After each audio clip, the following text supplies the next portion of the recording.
not just a case. You're not just a client. You're a person, and you deserve support. You deserve simplicity. You deserve communication. When you hire an attorney, you deserve clear, risk-free advice that guides you to the best possible outcome in your injury case. And that's exactly what the advocates have been providing for over 30 years. After your accident, you deserve closure. You deserve compassion. You deserve peace of mind. You deserve an advocate.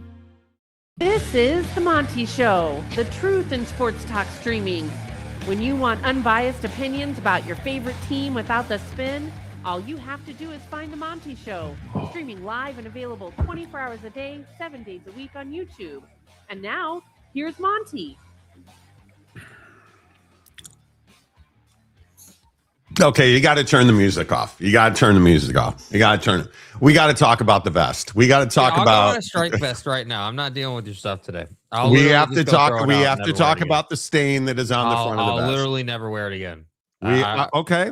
I mean, it's better than. I'll go on a vest strike today. It's better than having Dan's remnants on the front of your vest. What happened to the vest today, Jake? Nothing happened to the vest today. It's just a little dirty. It needs to be washed. It needs a couple days to dry out, so I haven't washed it yet. Yeah. What's on the front of your vest? What's his name? No idea. I have no idea. Dick Hammer. Yeah, I have no idea. I don't know. Bro, you can't see that? Yes, I can see it. That doesn't mean I know what it is. That doesn't mean I remember his name. I don't know. I don't know what bro's name is. If that's what you're, I don't know. I need a dick. Yeah, I don't know. I mean, Jake Lewinsky. That's exactly right. Jake Lewinsky. Right. That's exactly right. Preston. It is what it is. Good morning to you. Red and black, the best combo. Yeah, Tiger Woods style. Mm-hmm. It is, flaky vest Jake. Okay. Jake, the rugged look suits you. Monty, your shirt is about as black as my soul. Diddy party vest. Okay. Oh, look at that. Pics. Look at who is in the comments section. Wow. TCU James is in early this morning. Good to see you. Hey, fellas. Happy Wednesday. Jake, can I teach you some techniques? Sure. Thanks, James. Appreciate it, dude. Dana Marie, who still has not shown proof of life, or maybe it's proof of reality. But you got to understand. You got to understand, Mr. Lewinsky. It's called soap and water. You can just go ahead and.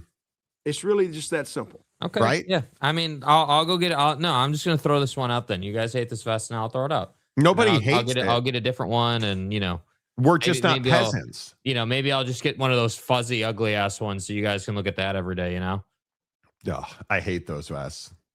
Do you have another vest? Not one that's not Russian winter cold warm. Okay. So okay. I mean, listen. You do you, man. You do you. So Matt Ritson points out that first lost Nebraska, Michigan last night. Excellent basketball contest. Excellent basketball contest last night and stuff. Notre Dame is, I would like to point out, Notre Dame is actually competitive. So we almost beat Bavacqua last night. But yeah, an excellent game. Excellent game. I still think that Michigan's a very good team. And if you look at the performance they got out of Morez Johnson Jr., stellar. That team is going to win tournament games. Sign Steeler guy. So, I mean, they'll fare better than Jake's vest at Chipotle, but you don't always have to be negative. I can already tell it's going to be that kind of show today. 100%. It is. Pixar Mom Christmas tree is long gone. Don't disagree with that. Jake got his 21 and looks like he helped someone else get their 21. Jake is a very giving dude. Chad Carter here for a good time and a long time. 24 months of the good mornings. Yes, sir. The Chad Carter. All right, should we just get to Dick Hammer? because you've already played the drop. You've already played the drop a million times. Before we do Dick Hammer, we should remind you the Monty Show is always presented by The Advocates at theadvocates.com. The best injury attorneys in the business, 24/7, 365, and it won't cost you a dime. We've seen so many situations where weather's been terrible, car accidents stacked up on the freeway, or listen, if the worst happens, get to the best at theadvocates.com.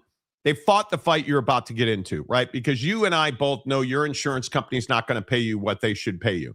You've made your premiums. You've paid your insurance premiums month in and month out. Now you finally need to use it.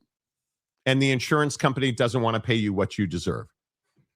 That's the reality of the world we live in. That's why you need somebody who's not only fought the insurance companies, but they've beat the insurance companies. That is The Advocates at theadvocates.com. Clear, risk-free advice with compassion and empathy and understanding. That's what you get from The Advocates 24/7, 365 at theadvocates.com.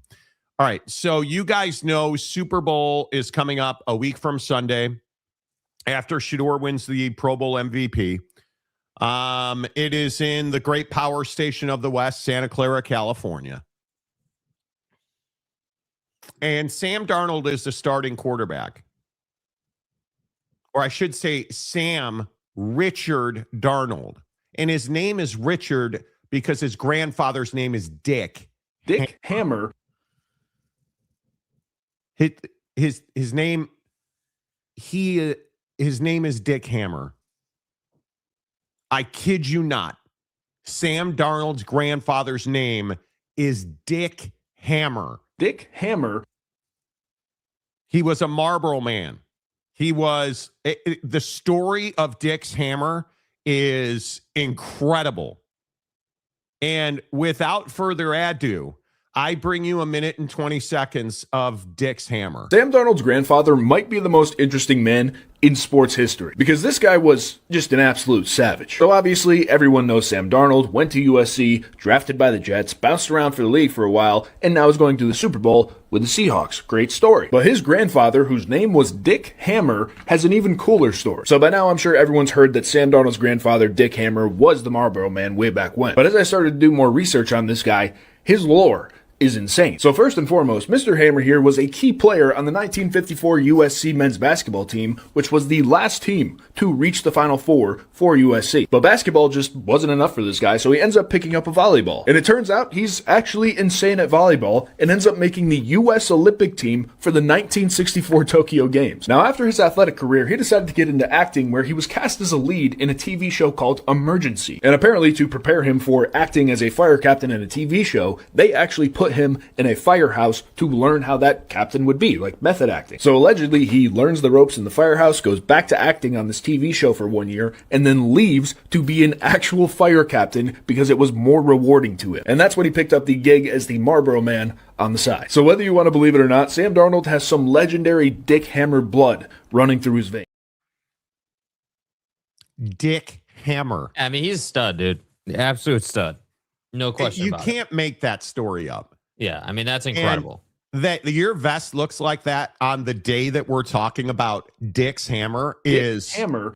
Like this isn't scripted. It's not the NFL where everything's scripted, right? Right. This is Dick Hammer energy, and we all did a need great it. job with that one. Hey, this is my friend Dick Hammer. Dick Hammer. You can't tell me that he goes just by Richard or Dick. It's you say the full name. Hey, let me call my buddy Dick's Hammer. And and there is plurality. Dick's Hammer. Right. This guy. It's possessive. And, Right. It's possessive. We get it. Yeah. Now, I don't know his shoe size, but you can guess. Jake, extra puffy for the hammer. Dick Hammer. Yeah. Jake, do not drive with that vest on. Look at Oak State James's comment. You are doomed with that thing. Oh, God. Here we go. Tampering 101. What are you tampering with this morning, dude? Jake's vest is cool. See, now I got to throw it out. See, okay. See, this is the problem. Now I got to go to my local, speaking of Dick Hammer, now I got to go to my local Dick's Sporting Goods or North Note Face that store. it's Dick's apostrophe S. Yeah. Dick's Sporting Good. Dick Hammer. Dick's Hammer. Yeah. So now I got to go to my local store and get a new vest. And, I got to go through all this trouble because you said this vest was a nice vest, which inherently means that now it's been blacklisted and now I can't wear it. Well, I mean, as Mountain Mama pointed out, I mean, you have gotten Lewinsky very clearly. And I understand you're doing a nickel upstate in Eugene, and there's not a whole lot of warmth in that town. I never sucked any ding dong. Right? You got to do what you got to do, and it is what it is. When you're in prison, you do what you have to do. He's a hoe, and I want that known. Right? I mean, you do what you have sacrifices to for do. the program, Anyway, I've seen Ray Donovan. I know what happens in prison. And I'll see you in Valhalla. Jake, get rid of the vest now. James just endorsed it. Yeah, it's a real conversation, dude. This vest has been on the program for years. I mean, this vest is going on like 4 or 5 years now. And, I'm just telling you. And now that James has blacklisted it, it's now it's something that's got to be replaced, unfortunately. I thought Jake had a vest from Columbia. Yeah, the problem is that thing is tinfoil lined and will keep you 1,000,000 degrees. So I'll be sweating during the show. You need the Patagonia is what you need. You need the Patagonia. Or, you know what? There's so many, and I feel bad we've gotten away from Dick's Hammer, but there's so many affordable vests on Amazon that you should absolutely do it. Jeffy sells a lot of vests. James Micro Hammer. Well, isn't this the question now? Banana guy. James Micro Hammer. Look at the avatar. Look at the profile picture. Bro. Dick Hammer. What am I even supposed to say to that, dude? How do you my question is, where did you come up? He looks like a guy whose name is Dick, right? Like Dick's Hammer looks like a guy. He's got the sig, the cowboy hat, the stash. Like he's full Dick Hammer vibe. His name is Dick Hammer. Yeah. Dick Hammer. Yeah. I mean, there's no question about it. So let me get this right. You were a football player, a volleyball player, an Olympian, an actor, a fire captain, and a Marlboro man. Yeah. And your name is Dick Hammer. You figure it out. Because I can't. I am jealous. My only question is, don't you have to have length and girth? If your name is Dick Hammer, you can't be micro guy. You cannot you cannot be 2-inch Jimmy. Yeah, when your name is dude. Dick Hammer. Yeah, you got to play the part. There's no question about it. Like you can't be, the Bucky's micro penis vibes need to go away if your name is Dick Right. Hammer. And if you're Sam Darnold's grandmother and they're like, "Hey, what happened? Why are you limping?" Dick Hammer. Dick Hammer. Right. I mean, that's all. Yeah, I got hammered. You know what I mean? That's the answer to everything. Right. That's hey, are you doing okay? I noticed you called out sick today. Dick Hammer. Right. You just answer that question. Right. Hey, do you need anything from the grocery store? Dick Hammer. Oh. One other thing I want to point out real quick. Let me get rid of this comment. Do you guys notice the warning? Let me get rid of this banner. Do you guys notice the warning on here? Let me get rid of the scroll. Surgeon General's warning: smoking by pregnant women may result in fetal injury, premature birth, and low birth weight. Do you Dick know Hammer in Europe, it's like smoking kills you? That's what they say. And the Marlboro Man is actually, I don't know how many people know. Do you guys know? I'm pretty sure the Marlboro Man is illegal now. Like that would not be allowed in advertising circles Because it's illegal. let alone having a cigarette commercial on. You remember the Winston cup, Winston cigarettes, or the Marlboro? Yeah. Dana Marie, he got girls on name alone. Hey, baby, Dick Hammer. How are you? Yeah, it's Hammer. Dick Hammer. And then he was a fire captain, and they made fire hose jokes. Yeah, I got a fire hose for you. The heat Dick this Hammer. guy, the heat this guy took because his name is Dick's Hammer is, I mean, lock up your daughters.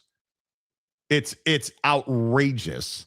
He was the guy in the second episode of Game of Thrones, A Night of the Seven Kingdoms. For those that have seen it, dude. Yeah. Dick Hammer in Game of Thrones. What's he best known for? Dick Hammer in Game of Thrones. Dick Hammer. Oh, from the Brazzers series? Right. Right? Dick Hammer should have played with Dick Buckus. Always playing with your dicks, aren't you? Guy is so cool, he doesn't have to come up with the porn name. He was born with one. Yeah, and the stash. Note the stash, because that's really the cherry on top. It's not just the name, but it's the hat, the stash, he's got the whole thing. The hat. And again, that's been the vibe on the show this week, right? Y'all gave me a bunch of crap over Buddy at Colorado talking about seed and a better you makes a better CU. But now that we're looking at Dick Hammer, excuse me, it's and broke. his hat is fine. Excuse me, it's broke back, Hammer. Buddy. Better is the key, man. That needs to be our word in here, better. We're not worried about just being the best. We got to get better every day. All right? So a better you makes a better CU. All right? A better you makes a better CU. And don't forget about this every day you work out. They thought they buried us, but they didn't know we were seeds. You got me? So remember that every day. Right? Mr. Cockneck putting on a show. Mr. Cockneck. Dick Hammer. They didn't know that we were seeds. He ain't got nothing on Dick Hammer. Nothing. The throbbing dick neck. But other than that, I mean, he's got nothing on Dick Hammer. No, he doesn't. The warning label should have said, at least this isn't Tylenol. Wow. Okay. Wow. Okay. Wow. Shut up, Bradley Cooper. He does look, the Colorado coach does look like Bradley Cooper. Oh my God. Honestly, I see a picture of Dick Hammer and I just see the American dream. God bless Dick's Hammer. Dick Hammer. Right? Hey, Hammer, how are you? Like, I used to work with a guy named Lee Hammer, not Dick Hammer. Hey, Dick Hammer's Lee Hammer was a scholar and a gentleman, but Maury Alvarez. I remember when the Marlboro Man rode off in Joe Camel. Okay, Freudian slip. Do you remember Camel? Joe Camel? Oh my God, Joe Camel. The things they did to market cancer. Oh my God. To market cancer. Yeah, cigarettes cause cancer. Dick Hammer. Tobacco. Wacky tobacco. The things that, do you guys understand? And they're like, we would never market to children. Hey, look at this cartoon character, kids. Joe Camel. Right? Like, that's the stuff we used to do. That's the stuff we used to do in this country. Be like, oh, it's fine. Cigarettes, don't smoke. Well, you're not going to smoke and you're not going to be part of your friend group, so that you don't get cancer in 20 years? Take this bottle of Maker's Mark to the Boy Scout meeting with you tonight. All the kids will love you. Their moms too. Wow, Dad. Wow. He was cool as hell. Joe Camel was cool as. Remember, you used to collect them and crazy. I am proud to be a Dick Hammer where at least I know I'm free. Dick Hammer. Lee Greenwood's going to sue you. Summer, all bringing down the hammer to earn the logo. Okay. Weren't cigarettes good for you? Your teasing? Well, okay. Who remembers the candy cigarettes? Yes, the candy cigars. Do you guys remember the bubblegum cigarettes and cigars? The chocolate cigars? The Clinton cigars for Lewinsky and stuff? I remember that. A doctor used to actually prescribe it in history as a stress release calming influence. Crazy. Candy cigarettes tasted better. That's what Monica said. Dick Hammer. I cannot believe you're wearing that vest like that. Like, I can go put a hoodie on or something or what. I mean, if that's what we're looking for. Hey, you look. I mean, I know you're 13. Stuff happens when you put that straw in the Capri Sun pack. Earth. It happens. It happens, right? Anyway, Dick Hammer is the greatest name ever. Dick Hammer. 100%. The greatest name ever. Yes. Like, I can't even think of in American history, I can't think of a better name. I can't think of a better name. And nah, not Bavacqua. Bavacqua's a worse name. But this guy is a true legend. American hero, probably thick. He's not. Dick's, well, that came out wrong. The biggest load that we've seen. What I had meant to say was, yeah, this guy he exudes testosterone until he smokes, and then it all gets burned up. Right. But, yeah, that's burned up. And he was a fireman, so. Right. Not Dick Hammer, whatever this is supposed to be. Nice mop, dude. Okay, you're a douche. He's a hoe, and I want that known. Let's talk about Cooper Kupp real quick while we have Dick's hammer out. Right. Do you guys believe the NFL is scripted? I personally believe. Let's jump off on this real quick because there's a couple of things before we rail on Bill Belichick not being in the Hall of Fame. Listen to Cooper Kupp right here. For the story to be what it was, like that had to be through the Rams to be able to get to where he wanted to go in the NFC Championship in that moment. The script writers did a great job with that one. I tell you what. Script writers did a great job with that one. Script writers did a great job with that one. Jake, is the NFL scripted? It's getting harder and harder to deny it, dude. I have to say. No pun intended with Dick Hammer, though. Right. Yeah. It's getting more difficult to deny the scripting. I have to say, like to Cooper Kupp's point, then we've got, you've got people who have talked all about this with the Chiefs several years ago, and the Chiefs and the Eagles Super Bowl graphic, and in the Super Bowl graphic thing. It is a thing every year. People find a way, but I have to say this one is much more egregious, right? Having all of the quarterbacks and all the players here like this. And this is from September 4th of 2025.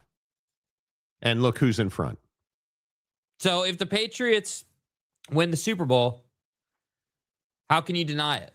How can you say, hey, like, because it used to be, okay, well, the teams that are going to be in the Super Bowl are represented in the colors on the graphic, right? So like this year, what was it, like more of like a pink and a blue? So I don't really feel like we got that, but I think having Drake May standing at the front like that is crazy.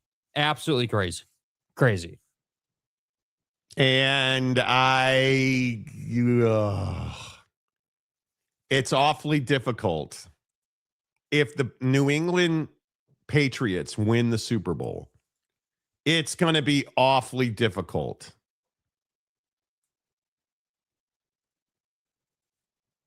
to deny that it's scripted. Script writers did a great job with that one. How do you explain it? Oh, we just got lucky. Oh, it's a coincidence. It just worked out. We're not writing a script. We're not. So do you think it is, honestly, do you think it's rigged, scripted? Like, where do you come down? I think it would be hard to, write a script per se. However, I do think the league uses officiating to push things in a certain direction. And I think it's the then how do you explain Mark Andrews dropping that touchdown? How do you explain Sean Payton being stupid? How do you explain? Well, it's the catch, no catch in the Bills game. That's the one you're looking at this year. The catch, no catch in the Bills game, then the catch in the Rams game with Kupp. Like, there's. You thought that was controversial? Well, I didn't think it was super controversial, but a lot of people compared it to the Broncos situation for sure.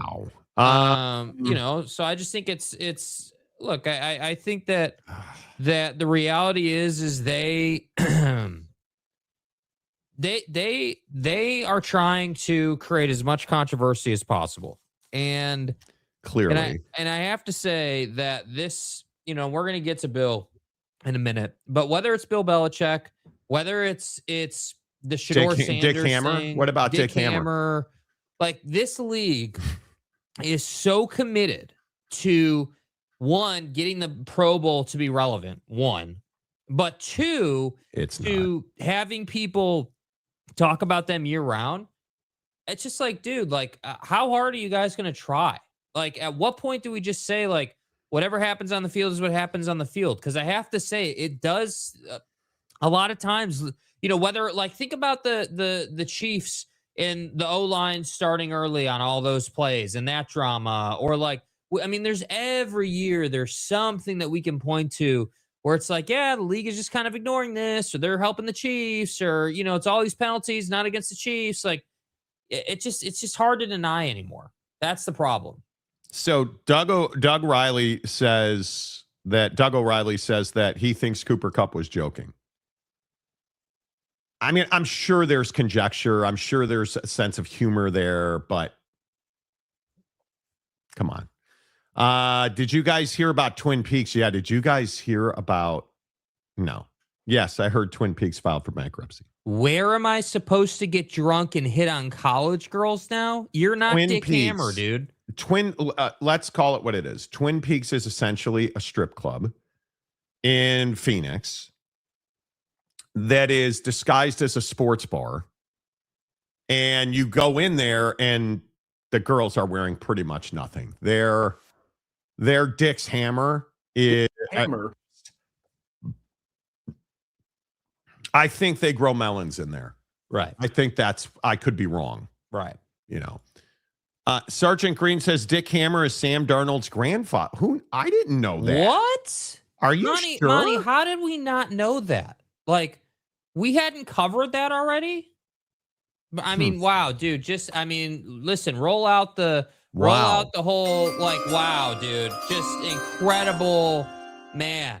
Man, wow. I'm so lucky that you told us that. I had no idea that. Yeah.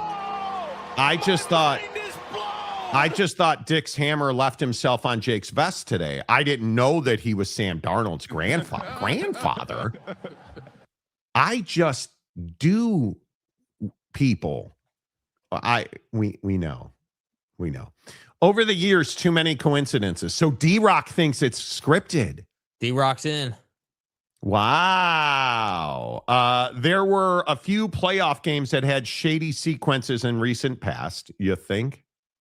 New overtime rules made because of Viking Saints. Truth. Breaking news, the NFL is fixed. No, breaking news that Dick, I think you mean Dick's Hammer. Yes, you guys Hammer. mean, Twin Peaks is all over. We have them in the frozen tundra of Florida too. Oh, do you really? Okay. And his name is Dick Hammer. Dick Hammer. Sergeant Green, if I recall, I think they mentioned it when he got drafted. Well, I don't care. It's being mentioned now. And Dick Hammer is a real American hero. America. He drives a Ram, not a Dodge. Correct. So, I'm pretty sure he's dead now. Hero 75, the NFL are too incompetent for them to pull that off. I wouldn't put it past him, dude. This is tough to overlook. I mean, come on, you guys. You're walking into the great power station of the West Coast, and you just have all the star players from the NFL. And Joe Burrow and Patrick Mahomes are at the back. And Drake May and Sam Richard Darnold are at the front. Yeah, and we're supposed to believe that's a coincidence. Oh, just worked out that way. Poor Malik Neighbors. Yeah, I'm going to say that's not great. Yeah. I'm going to say that's not great. I'm going to say that's not And then you have guys like openly talking about script writing. For the story to be what it was, like that had to be through the Rams to be able to get to where we wanted to go in the NFC Championship in that moment. The script writers did a great job with that one. I tell you what. He didn't even break a smile. Nope. Legendary though. Legendary Right. Didn't even break a smile. I mean, I listen, if you guys think he's joking, fine, but it's not all a joke. The whole comment is not entirely a joke. No. TJ back. Dick Hammer's a Trojan. Who wrote that script? He's a hoe, and I want But that he don't, known. Okay. See, but it's a condom. It's Dick Hammer and Trojan. Wouldn't he be Magnums if his name is Dick Hammer? Macaque. 100% scripted. DNA vest storyline is scripted. Tampering 101. The sad part is Bruh, you don't even know what's DNA on your vest? vest. You can't even tell us what it is that has Bill Clinton's your vest. Dick Hammer. Yeah, no, I can't. I don't know, dude. It's just dirty. It is what it is. Well, I know it's dirty. Yeah, We can I all know. see We can that. see that. You're stating the obvious here. What would you guess? It's food or beverage? Probably food, but I don't know. Couldn't tell you. Literally, I don't know. Yeah. Okay. Hey, two holes. Does Cooper have a lisp? Does he have a lisp? Yes, a small one. Does he really? Cooper Kupp is a weird guy, right? Can we just whatever the this is? We get it. You're from California. You're a weird. You could be your sister, right? Like if he had a twin sister, who'd really be surprised? Yeah, nobody. He has that thing. But does he talk with a? I didn't notice that. For the story to be what it was, like that had to be through the Rams to be able to get to where we wanted to go in the NFC Championship in that moment. The script writers did a great job with that one. I tell you what. A little bit. I don't think he has a lisp. I think he says too damn much. But I don't think he has a lisp. Do you think he has a lisp? I mean, it's not a big one. It's just certain words. The Bashir, the point is the NFL is that stupid to put that graphic up at the beginning of the year. That's the part that I have trouble with. But what are they supposed to do? Not create a graphic? Like, no, you don't fucking tell us. Or you don't fucking tell us who's going to be in the Super Bowl. Tampering 201. Bro, that's not accidental on September 4th. Malik Neighbors, Marvin Harrison. Okay, we see, and I feel like Malik Neighbors and Marvin Harrison are the guys you put up there to throw you off the trail. No question about it, dude. Okay, it's scripted. We put Marvin Harrison, who's been so let's see. Let's put the guy on the graphic who's going to blow his knee out again. And then we're going to put this guy over here who's a complete disappointment with the Cardinals over there. But you're going to have Mahomes and Allen and Burrow. And what? Jared, look at all the quarterbacks who missed the playoffs in the back. Lamar, Burrow. Look at Mahomes. Max Crosby making the graphic on the left there. Just barely. There's my guy, Caleb. Just saying. And anyway, don't get me started on the Bears.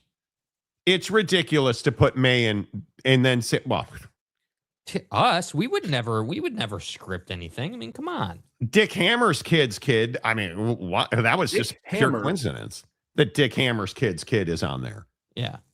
Drake May. Come on. I don't buy it.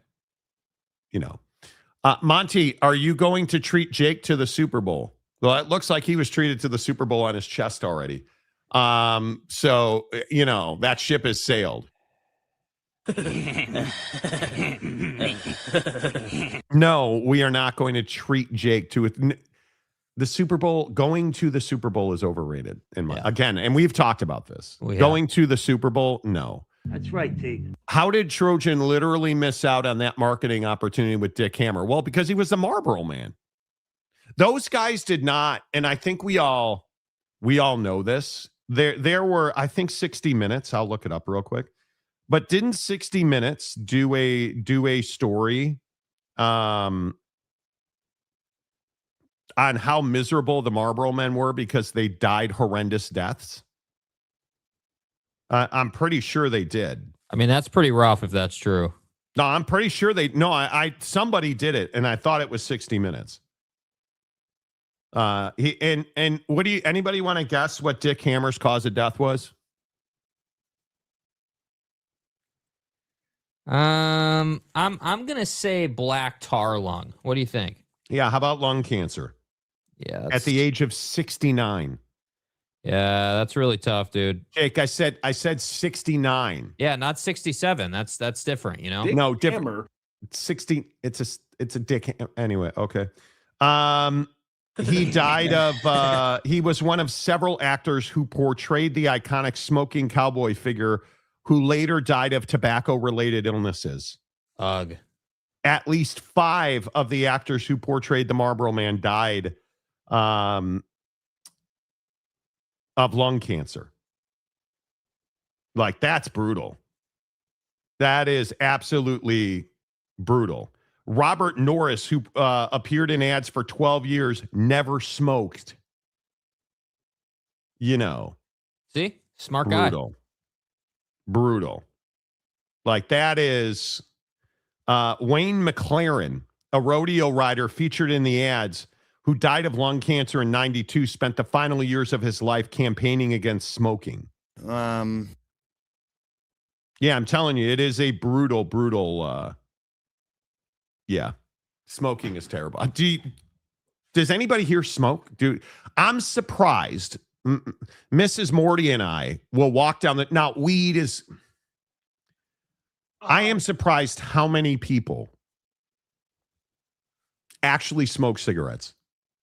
Yeah, it's more than you think. I mean, remember that story you told when you were first moving to where you are now about Buddy who was out smoking on the rooftop deck and it was just wafting into your room at the time, you know? Like, I feel like it's more people smoke than, you know, and my God, in Europe, it's ridiculous how many people. Everybody smokes. Yeah.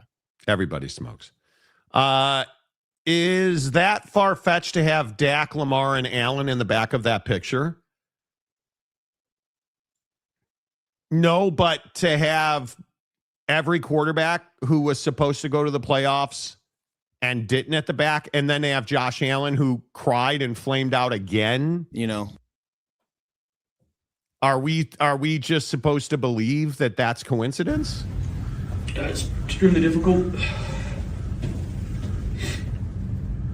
I feel like I let my teammates down tonight. Your emotions, you normally aren't this emotional. And yet there he is with all the losers. Yep.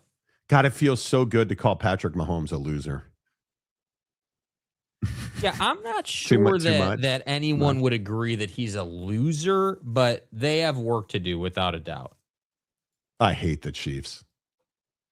I absolutely hate the Chiefs. Yeah, well, they're going to be better again, so, you know.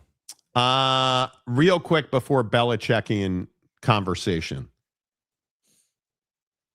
What do you guys now? I understand. Listen, it's our girl right there, right? That is our favorite, Dick Hammer, right? Again, but do you feel bad for her this morning? That little Diego Pavia is very little. Stubby.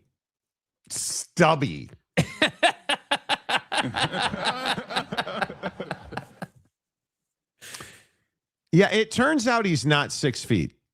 What?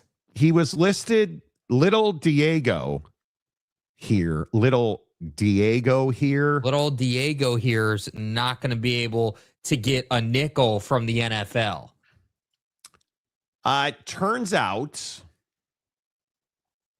He's 5'9". Can you measure it? So not Dick Hammer. He's 5'9". And I will again point out, short quarterbacks ain't doing nothing. And you look at Dylan Gabriel, and Russell Wilson is the only Super Bowl winning quarterback under 6 feet. He's 5'11". Kyler Murray, Bryce Young, and Dylan Gabriel are all busts at this point. Like, this is a problem for little Diego here. Do you think he gets drafted? Yes, I do. But late rounds. Somebody will draft him. No, she won't draft him. What a weirdo. What a weirdo. Yeah, hey, by the way, hey, Diego's mom. Yeah. Was all that partying worth it now that your son's only 5'9" and is going to struggle to get drafted? Was it all worth it? That V she's flashing is for Vanderbilt. I want to clarify that. My bad. Sorry, my bad. I just want to clarify that. Yeah, my bad. I was a little confused. I wasn't sure what we were getting after there, okay? I just want the best for the little guy now. Listen,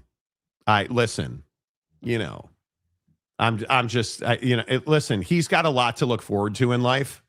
I'm sure there will be many Holly Rowe moments. Just a tip. Yeah, he'll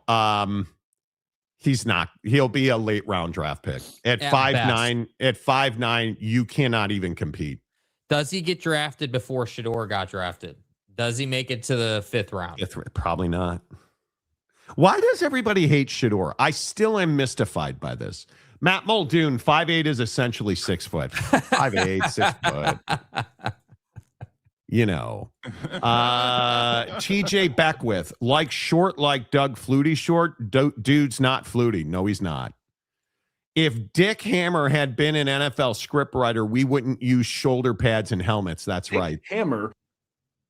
That's right. She smoked when she was pregnant. It stunted Diego. Tampering 301. Yeah. Yeah. See, bad decisions cost you a lot of money. Isn't that right, Diego's mom? Mike.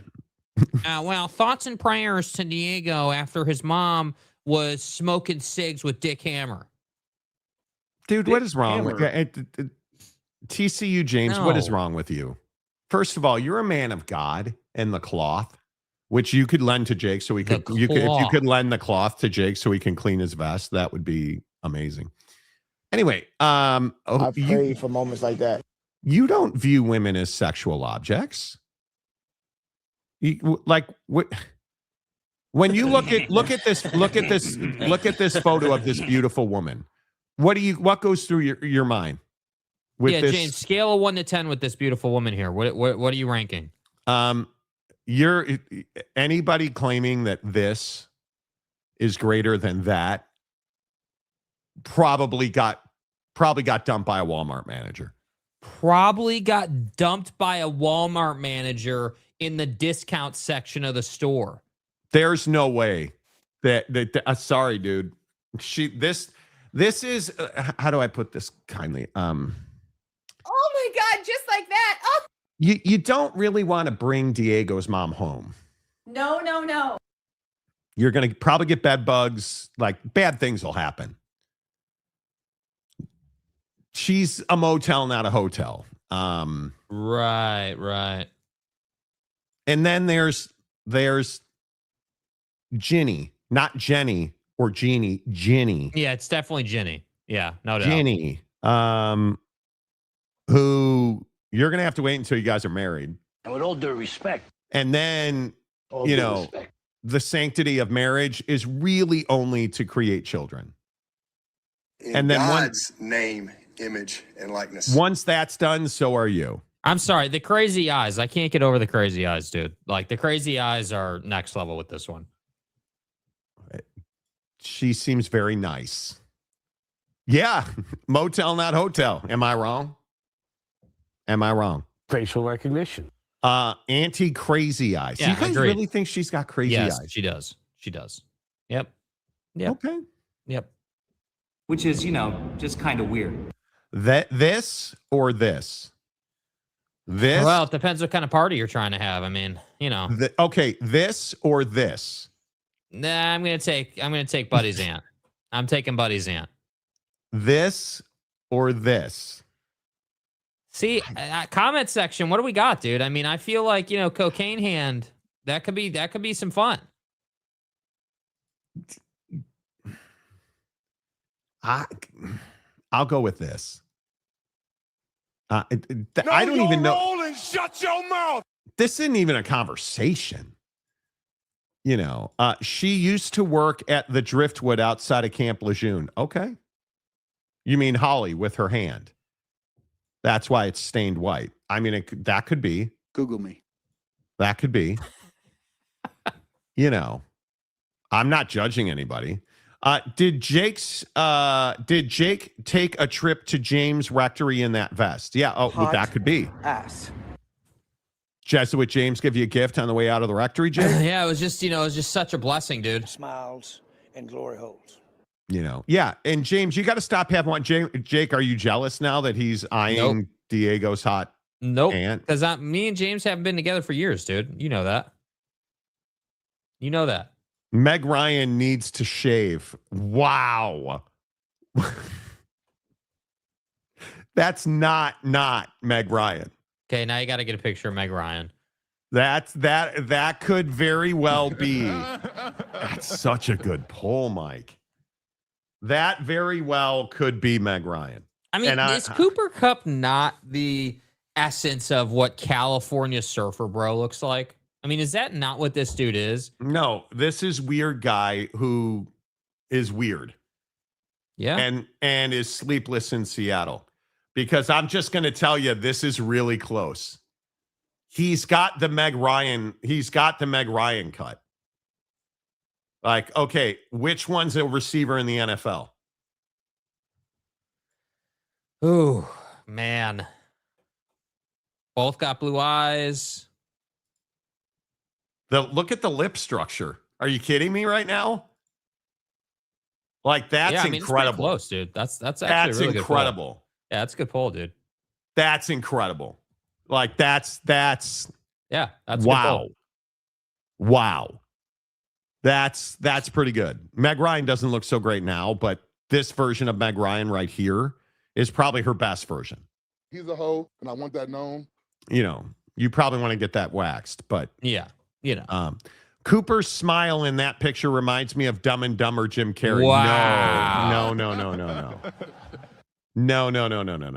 They're both receivers. No, whoa. Monty, hold on.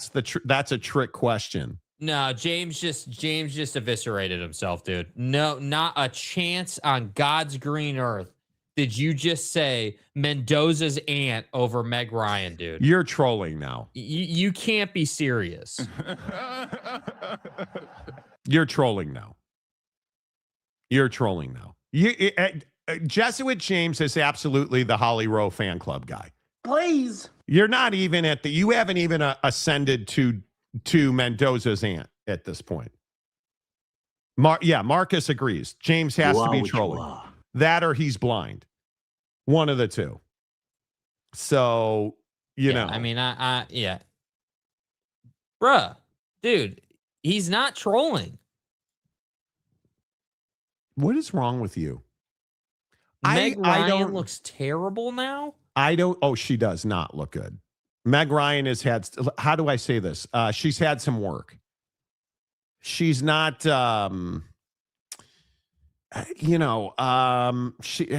Meg. I personally believe that Meg Ryan in the Iraq, otherwise known as the plastic surgeon's office, didn't quite come out the other end looking the same. No. And I'm in Seattle, so I will be sleepless after having to look at this photo. And I'm telling you now, this is a in Seattle reference in case y'all missed it. It's a Meg Ryan movie. Here's hot Meg Ryan. Here's a kind version of Meg Ryan. She's had work, dude. It is. And there's other not even this nice. But James, you're foolish. You're foolish. This is here's your hucklebearer right here. Jesuit James. Okay, I just need to ask this question real quick. Uh-huh. Why do these celebrities do this, bro? Like, how do you get to this from that? Like that, you look great right there. Like the hair, the eyes, the whole motif works, dude. You look good. Like, yeah, you're just whatever. Okay, cool. You caught some football as well. But what is this? Should I get worse? Like, why are we doing the whole blow up the cheekbones look? I don't know. And it is not because obviously a ton of people in Hollywood do this. And I just don't understand it. Brad Pitt. I mean, you look at any of these bros or any of these Hollywood types. This one's worse. I'm just telling you now. This one is worse. Okay, here, and here. Oof. Yeah, see, she didn't have a lot of lip work done. She did the cheek thing. Look at how like smooth her face looks there, right? Where like her cheeks aren't like overdone. Her cheekbone is not overdone. But after that work, like, I don't know, bro. I don't know why people do this. Like, why are we running from aging? Why are we running from, I understand if maybe you want to, get rid of some lines or like, that whole thing. But once you start changing the structure of your face a little bit, I'm just like, dude, what are we doing? Yeah, it's rough. It is. Yeah. There is Madonna. no question. Madonna looks like a different person, dude. Like, Madonna does look like it because this is what Hollywood turns women into. Yeah. Right? Yeah. This is what Hollywood turns women into. I hate it, bro. I hope that, my generation's people, like Sydney Sweeney as an example, or whoever you want to look at, I hope they don't do that. I hope that they stay as natural as they can. Yeah, I think it's really a bummer that, it's Hollywood, dude. I think people, the judgment I understand. Yeah. The judgment we stack on top of people, I think is very difficult. But yeah, Meg Ryan, this is not a win. But if you're taking Fernando, who's going to be a bust in the NFL, Mendoza, if you're taking his aunt over Meg Ryan, you're out your goddamn mind. You're crazy. Yeah. Even this Meg Ryan. I mean, I'm not saying she looks awful. It just is very different. Like, it's very different. No, Randy, you don't. See, Randy, why would you do that to yourself, dude? You're putting yourself on the same side of the line as the great blacklister. The Jesuit. Why would you do that? Jesuit James. Why are you getting on the same side of the line as the great and undefeated rectory priest? That's just not good for business. It is a Joker style look. I mean, okay, James has now entered stalker territory on Fernando's aunt here. Meg Ryan looks now like a socialite Catwoman from New York. You're not wrong. What do you mean? What did he? His most recent Fernando's comment. aunt's real name is. What is wrong with you? Who cares what her real name is? Who cares? You're so strange. Bro, why take it so far? Now I have to go look up the name. Ina Espinosa. God damn it. Well, it just says Espino. Ina Espino Pereda. How do you spell Pereda? Pereda, according to Okie Light. Like, what? My question is, why would you put so much effort into finding her? Yeah, is the picture not enough? Like, is it not enough to just be like, all right, let's see. Okay, we got this one. Okay. This is not his aunt. This is not his aunt. Is it even close? No.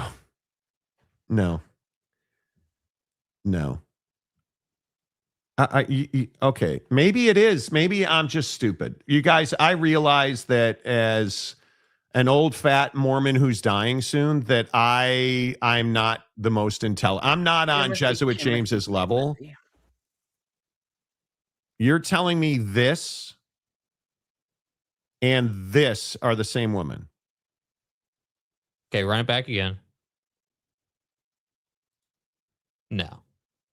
There's no. not a chance on earth. Those are the same people. Hell no. There's not a chance on earth that Ina Pareda. So now so my point is she's a clean-cut woman. She's not an OnlyFans model or a party girl. How do you know? How do you know? And she went to the University of you're out of this is not the same girl. I'm looking at her LinkedIn. This is not the same girl. Like the crack that you smoke should be examined. Like Google me. You're not even in the same ballpark, duh. Like, bro, how can you say that? We just Googled it. What do you mean that's what Google says, bro? Oh, I win. Google me. Help me. You Googled her. We get it. That is not his aunt. No. Hell no. Not a chance. God damn it. See, this is what you do, bro. This is what happens. See, and Monty, this is maybe on us because this is what happens when we start with, stuff on my vest and then we go Super Bowl and then people want to get into people's aunts and faces. And now we got James out here talking about how a fake person is his aunt when it's really not. Thanks, James. Come on. Yeah. Maybe it is. I don't know. But that's not. But I think the question still remains, though, James. Why are you putting so much effort? Why are you putting so much effort into this? I don't want to, dude. I don't want to know what she does for a living. I don't want to know if she's a realtor or a mortgage professional or a janitor. I don't care, dude. That's not the point, right? It's just not. It doesn't matter. Like. The fact that is one of the weirdest things you've ever done. Well, wow, Monty, listen, I Googled her, and she's a realtor in Jupiter, Florida, and it says here that she's never had a complaint with the real estate board in Jupiter. So, I mean, she must be a wholesome Good woman. person. Good person. Yeah, even has MLS access. Listen, if that's her, the hair does match. I agree. Erroneous on both counts. They're from anyway, whatever. Right, that's not the same person. Now, are we comparing this to this? Yeah, I want to buy a house for Mina. Right? I mean, I'll plot that land. I'm fine with that. But stop. It's not the same person. I don't buy it. Once a wholesome woman went viral. Bro, how do you know she's like wholesome, dude? Bro, guys like you are fantasizing about her. You find out. Look, I understand you want to go full Dick Hammer on her. Dick Hammer? But you're a priest. You're not supposed to have eyes for other women except for your second wife, not your first. This is wild. I mean, literally, like, what else? Okay, what else do you know about her? Since we're doing a biography on, Mendoza, Mr. LinkedIn's aunt, what else do you know about her? Oh, C-cups, bro. Like, I get... Look, I understand. Mentally, the Walmart manager can't be your mental munition forever. I get it. That is so weird that you're Monty, listen, dude. I was outside of her house after I went to Buc-ee's, and I was just taking pictures, man. I was doing my research. I'm even thinking about opening up a private investigator business as the pedo priest, Oak State James. Listen, I called Ryan Day's brother. And he told me I'm not cut out for it. Yeah, he told me I wasn't cut out for it, but I didn't buy it because, I believe in myself. I personally believe that, I would be a good personal investigator, especially after my time in the I personally believe rectory. as a U.S. American. Yeah. As a U.S. American, U.S. Americans. Bro. This is so strange. Marcus says, James, please don't ever come looking for me because my daughter's hotter than both of them. Ooh. I've seen his daughter. You can verify? I'm just going to leave that alone. I like Marcus. Marcus. And I do agree that James does need to repent. You need to get the sacrament, the body and the blood of Christ, Jesus, our Savior and Lord. His wife, dude. How did this happen? What did you say about your wife now? God, it has nothing to do with your wife. Bro. I never said she was better than my wife. Sorry if you're offended by that. Dude, we didn't say you said she was better than your wife. We just simply said, why are you doing a biography on LinkedIn Bro's aunt if, there's just no point. Like, it's not, what's the point here, dude? She's not coming to the rectory anytime soon. Help me. Help me. Help me. Help me. Again, you're not Dick Hammer. You're not ripping a cig with the cowboy hat, rolling out an eye on her, and you're not that guy, dude. This is so strange. And then he's like, "Oh yeah, let's talk about the Super Bowl. I'm picking the Seahawks." No, we're not talking about the Super Bowl, Jesuit James.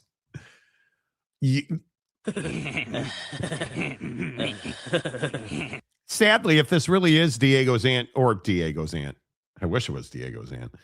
If this really is Fernando's aunt, she's never going to sell another house now that you're on the case. I mean, the guilt is coming out, so he needs to defend his second wife. He may be single after this. What really do we have to lose? James is a glutton for abuse, but he does it to himself. He stalks realtors in Miami. Yeah. It's a perfectly calibrated recipe for maximum personal achievement. Fernando's aunt, Adina or Adina, whatever your name is. Can you, how much for a square foot of that real estate? Oh, yeah.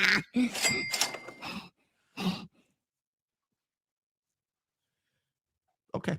My girlfriend barely lets me call other women attractive in front of her, and here is James opening the Spank Bank watching college football. Spank Bank has made an appearance, dude. Here's the funny thing. As men, we sexualize everybody. But for instance, when you're like, I married way over my head, right? Right. My wife is awesome. Right. I would never look at another woman in the presence of my wife. She goes to work, I get naked, Diddy party, right? But she doesn't know that because she's at work. I'm not the guy. Hey, James, how did you lose your Walmart wife? Well, here's what happened, Monty. They had a sale one night at Walmart. Things got out of hand. Let's just say the merchandise was yours to have, okay? The merchandise was sold that night at Walmart. Merchandise. Oak State James wishes he was Dick Hammer, or at least taking his confession. Dick Hammer? Yes. Oh, tell me all about it, Dickie boy. Dick Hammer. James has like a notepad while he listens to Dick Hammer confess all the things he did. He's like, wow, these are great tips, dude. I think I'm going to try this and that. Oh, yeah, just the tip, Dick. Give me the tip. Just the tip, Dick? I'm a glutton for abuse because I wore purple in Foster Pavilion. I don't even know, nor do I care what Foster the hell Pavilion is. Foster Pavilion. Foster Pavilion. No, James, you're a glutton. Brother, that's Baylor's basketball stadium? Shut up, Jake. Oh, excuse me. It's a multi-purpose arena. My bad. Sorry, dude. Oh, just turn this off now. And the point... Well, thanks for that, Jake. Nobody cares what Foster Pavilion is. No, nobody cares. And you saying that you do you, man. They had Walmart rollbacks. Yes, they did that night. And it was... Monty, listen, I left it in layaway, and I came back and it wasn't there. I don't know what to tell you. Funny thing happened. Have I ever told the layaway story on this show? I think I have. Came back in the day, and my wife probably will be mortified I'm telling the story. Back in the day, when we were living in sin, we got an apartment in good old Burbank, California. This had to be 1999, 2000, something like that. We go to Kmart because Kmart was, still a thing. Yeah. And we got a bunch of, we got like a vacuum, Tupperware, you name it, we got it for our apartment. Prophylactics. Trojans, well, Magnums, because it's Hammer. Dick Hammer. Yeah. But we put it all on layaway, right? Layaway is where you make payments and then, we went and picked it up. We went to make a layaway payment. They're like, all right, here you go. Here's all your stuff. Okay, thanks. I don't know how much we had paid towards it. We essentially got it for very little. Pennies on the dollar. A lot. I did not feel bad. I do not feel bad, and I am not return. I'll return the vacuum now because I'm sure it's in some third world dumpster at this point. But I'll return the vacuum now. The DNA that vacuum sucked off the carpet is legendary. Not my DNA, because you didn't leave me on the carpet, which is a different thing unto itself. Right, but we're not talking about the mistakes I've made. We're talking about things I've been through. And I'm a vampire feeding off mass disappointment. You're ridiculous. Backwoods Mike Sexy, West Virginia guy who's been a member for 30 months. Yeah. Jesuit James charged for stalking Florida realtor. News at 11. A Jesuit priest charged with stalking one of our own. That's at 11 o'clock. I'm Shiva, the god of death. Foster's Pavilion is a great arena, not just for basketball, but we saw the Jesuit conference there. My fucking ass. James, nobody cares. Foster's. Let me tell you about Foster's Pavilion. Okay, there's a section under the bleachers. And when you want to talk about Walmart managers. Nobody cares about Foster's Pavilion. Is it named after the ice cream company, at least? Foster's? What's the CNS seating look like? Yeah, what's the CNS seating look like? Does it block the mountain view that you can't see anyway? Does it make the butt buzzer more comfortable? Is it attractive for Miss Mendoza to come see you? James, who's been a member of the show for 32 months. You're going to play... Got anything to say, quite frankly, fuck you. You got to play the chime for the guy at least. Thank you, James. I appreciate it, dude. I'm just Jake, you're a bad person. I know. Your guy's been a member of the show for 32 months. I know. And you treat him in such as James, note this time I'm not the asshole. Jake's the asshole, right? Whatever. Like just that vacuum is currently in the care of Stallion's Quorum Vacuum Repair Company, LLC. I believe it is. All right. Hour number 2 of the Monty Show is always presented by the Advocates at theadvocates.com. Let's come back and talk about Bill Belichick. As you know by now, Bill Belichick was not elected to the Pro Football Hall of Fame. Is it a miscarriage of justice? We'll tell you why he's not in. And I'm curious. Are you guys outraged over this? Has Bill become a victim instead of a heel? Let's talk about Bill Belichick next. Injured in an accident? You may be entitled to a bigger settlement, up to 3.5 times bigger. Your initial consultation is 100% free, and we don't get paid unless we win your case. No matter the accident, we are here to help. The advocates will fight for you because you deserve clarity. You deserve justice. You deserve guidance. You deserve an advocate. Contact us today. At theadvocates.com. That's how you contact the advocates. And I just can't say enough about the compassion, the empathy, the understanding of your situation. That's so critical when you've been in a car accident and maybe you got hit while you were riding your bike. Maybe you got rear-ended. Maybe you had a run-in with a semi-truck that swerved into your lane. You didn't deserve that, and it's traumatic. It is, having been in a major auto accident in my life, it is terrifying. It is absolutely terrifying. And you need somebody who can give you clear, risk-free advice. That's what you get from the advocates. Not only that, you hand them the claims process. You don't have to worry about any of that. At the advocates, the best part is you never pay out of pocket, right? So You're not paying consultation fees. You're not paying big retainers. No, friends. At the Advocates, you don't pay unless and until they win your case. So check them out at theadvocates.com. Bill Belichick was not elected to the Pro Football Hall of Fame. Jake, what did you text me as a reason last night? Drama. That's what I texted you. That he has, ever since leaving the NFL, has been nothing but negative news and publicity. Jake immediately went to, you're really telling me his girlfriend kept him out of the Hall of Fame? No, that's not what happened.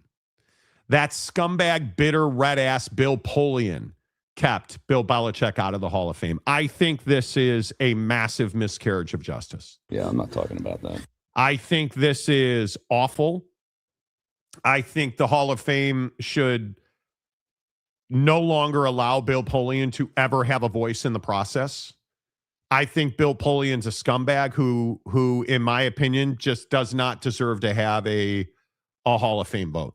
As plainly as I can say it, if the Hall of Fame does not do something and admit Bill Belichick into the Hall of Fame, it's a travesty of justice. It is absolutely a travesty of justice. And I think it is as bad. This is as bad as we have ever seen something happen. This is brutal. This is absolutely brutal. And the fact is that I could almost understand if media members had kept him out, if it was an avalanche to keep him out.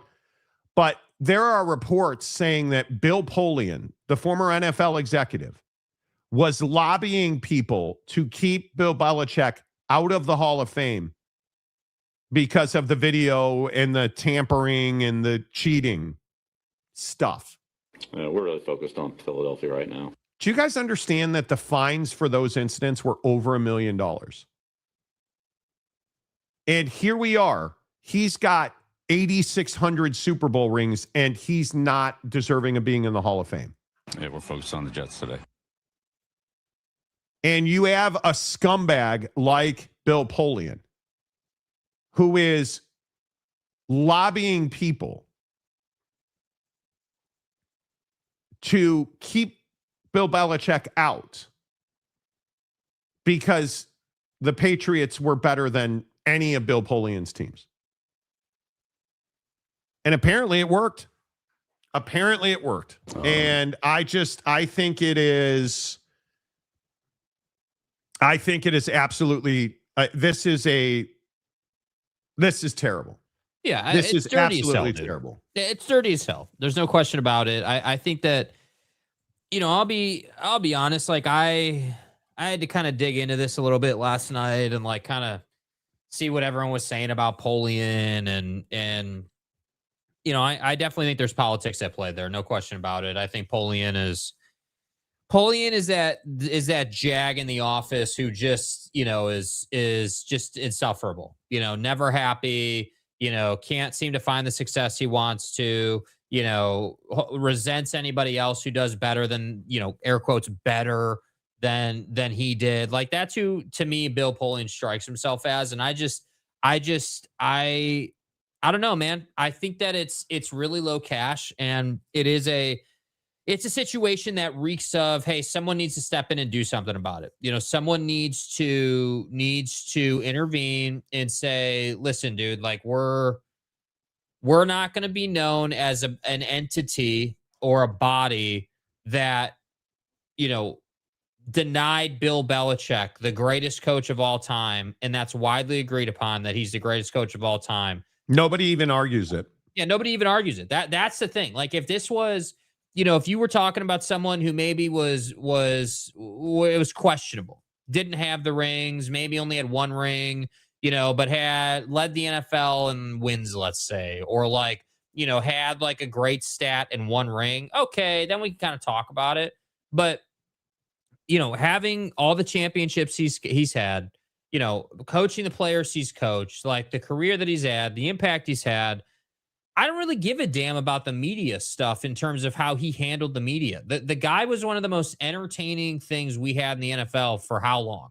Every week you would look forward to him roasting reporters to the point where people were doing segments about it repeatedly on their radio shows. Like that's who this guy was. So, yeah, was he a stick in the mud with the media? Sure, but we all loved it. We laughed it up. We were all about that. Was he, did the Patriots, cheat? Did they get caught and did they get fined? Yes, they did. They did. And did they also come back from down 28-3? Did they also lay the wood to several teams? Did they also, lose Super Bowls to David Tyree? Yeah, they did. Absolutely they did. So I just think it's a classic, hey, I'm going to be an a-hole to my colleagues and I'm going to push for something that's a personal vendetta. And I still maintain that while sure, did the girlfriend stuff have an immediate impact? No, it didn't. But is it helping Bill and his reputation right now? And is it helping him, can continue to be a legendary coach? Not particularly. And that's what I've always said about what he's doing today.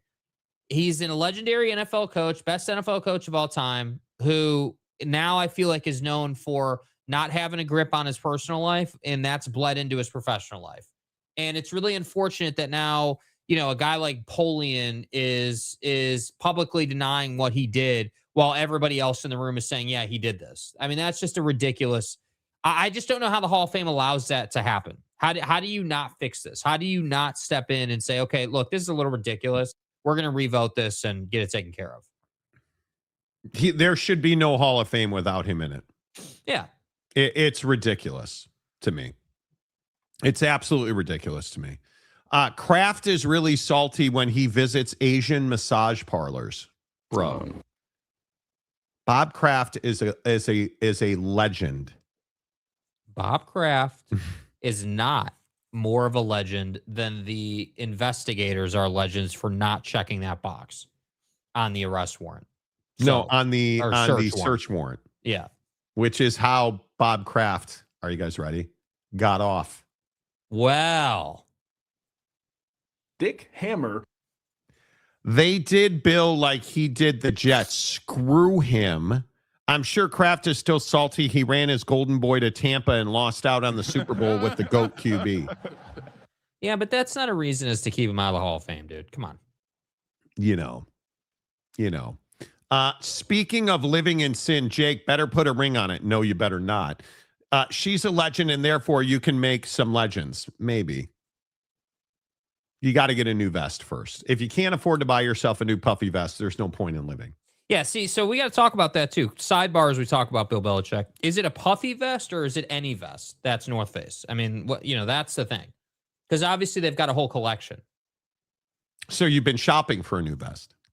I mean, I always look. I like wearing a vest, so I always look. You got to go Patagonia. Yeah. The funny thing is that vest, Jake and I have the same Columbia vest. I now have two of those. I love that vest. It's just too warm. I have two of those. Yeah. I went to the Columbia outlet this past week on our way back from Vancouver. Uh-huh. And got that vest for $50. Did you really? Yeah. Green and brown on top. It's amazing. I love that vest. I do. And today you should probably play the sad music. Okay. The streak is over in Seattle. It is raining and windy this morning. Damn. It had not rained in 14 days. Since I got back from Europe, it had rained 2 days. The day I got back was one, and it rained like 5 days later, and it has not rained in 14 days. Now, it has been bitterly cold, which is why I've been wearing that Columbia vest more. Right. But the streak is over. Look at one of these, right? Like, look at this. See how this is like not puffy? This is just a flat vest. This is the alternate model, No. It's the alternate model. No, it's not. No, it's not. There's one that is very clearly the away leader. Okay. I'll show you in a minute. Okay. Yeah, I just think the Bill Belichick stuff is that's clearly just a, hey, I hate Bill, so I'm gonna scheme. Yeah, that's the problem. Yeah, I think the NFL has a very serious. My opinion is the NFL has a very serious image problem right now. Yeah. I think it's horrendous. That Bill Belichick's not in the Hall of Fame is an arfing joke. Like you just should not have a Hall of Fame. Right. You just shouldn't. And I'm so tired of us as people doing this. Right. The guy's a Hall of Famer. The guy is if there is a Hall of Fame, he belongs in it. Agreed. And anymore, we just don't. Again, nothing is sacred. We don't do that anymore. And Bill Polian's a scumbag. Like, screw that guy. Like, you're an embarrassment. But you could wear this vest, not in green. I only use this color because you can see it clearly. That's the North Face vest you want. Okay. That's the one that is there. I think it's their nut. The Nupsy is just too heavy. Like they have a vest called Canyons Land that's just not warm enough. But this vest right here it's called the Terra Peak, and it's amazing. Yeah. It's amazing. I have a Patagonia vest that is as good as it gets. Yeah. And the best part is my wife is a recycling maven. You can recycle your stuff at Patagonia. Oh, it tore? They'll fix it for you for free. It's amazing. Bill Belichick cheated. Belichick does not support those who support him. He has no concept of teamwork. Yeah, that's why he's got 7 championships, dude. And yet he still belongs in the Hall of Fame. I'm not telling you he's a nice guy. I'm not telling you he's. But hold on. You don't win 7 times as a head coach. But it's this comment that I'll never understand. Because you can't, there's no delineation. Was it Tom Brady? Yeah. Was it Tom Brady or was it Bill Belichick? Because what everybody wants to tell, Tom Brady won those rings. Well, he also had one of the best defenses for pretty much every one of those runs. Yeah, do you think they come back from 28-3 if they can't get stops? Then why is nobody talking about Josh McDaniels then?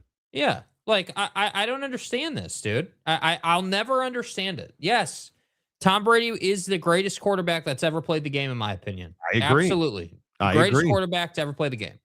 That said, you're not winning the Falcons Super Bowl without the defense. I agree. And there were many other instances that we can go. David Tyree making a catch that has never been made before and will never be made again to beat Bill Belichick's defense. Yeah. You don't go undefeated because of one player. I totally disagree. It's a gutless argument, dude. It is a point that just has no balls to it. There's no legs to it. You can't say, well, he only won because of Tom Brady. Okay, well then so what? Kraft is not a good owner then, or what? Yeah. I think Bill won a ring before he ever drafted Tom. He won with the tuna. Yeah. Belichick deserves to be in the Hall of Fame. It's really petty to keep him out. Crazy time when he's out and Shedeur Sanders is in the Pro Bowl. Here we go. Well, got to talk about it. We'll talk about that in a minute. I'd like to point out, and again, back in the day when Mrs. Monty and I were just young and in love and she was making poor decisions with her relationships, I will never forget the tuck rule play. Yeah. Who remembers the tuck rule play? Yeah. I do. I was at BJ's Brew House in Burbank, California. I was that incarnation of the Raiders. I was a huge Raider fan. And it all disappeared. It all disappeared. Do I blame Bill Belichick? Like, you guys, I hate Bill Belichick. He belongs in the Hall of Fame. Yeah. You know, Sean the Hammer. Not Dick Hammer, but Sean's Hammer. Dick Hammer. So the gate deflated for Bill, apparently. Got to be puffy. You got to go with what you get, what got you there. I totally agree. Okay, so it's got to be a puffer vest. That's what we're all saying. Yeah, and I'm telling you, it should be when you used to come up and visit, your old dad. I have a Patagonia store right down the street. That is amazing. I think I am now partial to Patagonia. Their vests are stupidly good. Like, I can't even explain how much I love my Patagonia vest. Yeah. It is so, so good. It is just, it's everything that you want in a vest. And yeah, they stand behind, like I could go on. Mm-hmm.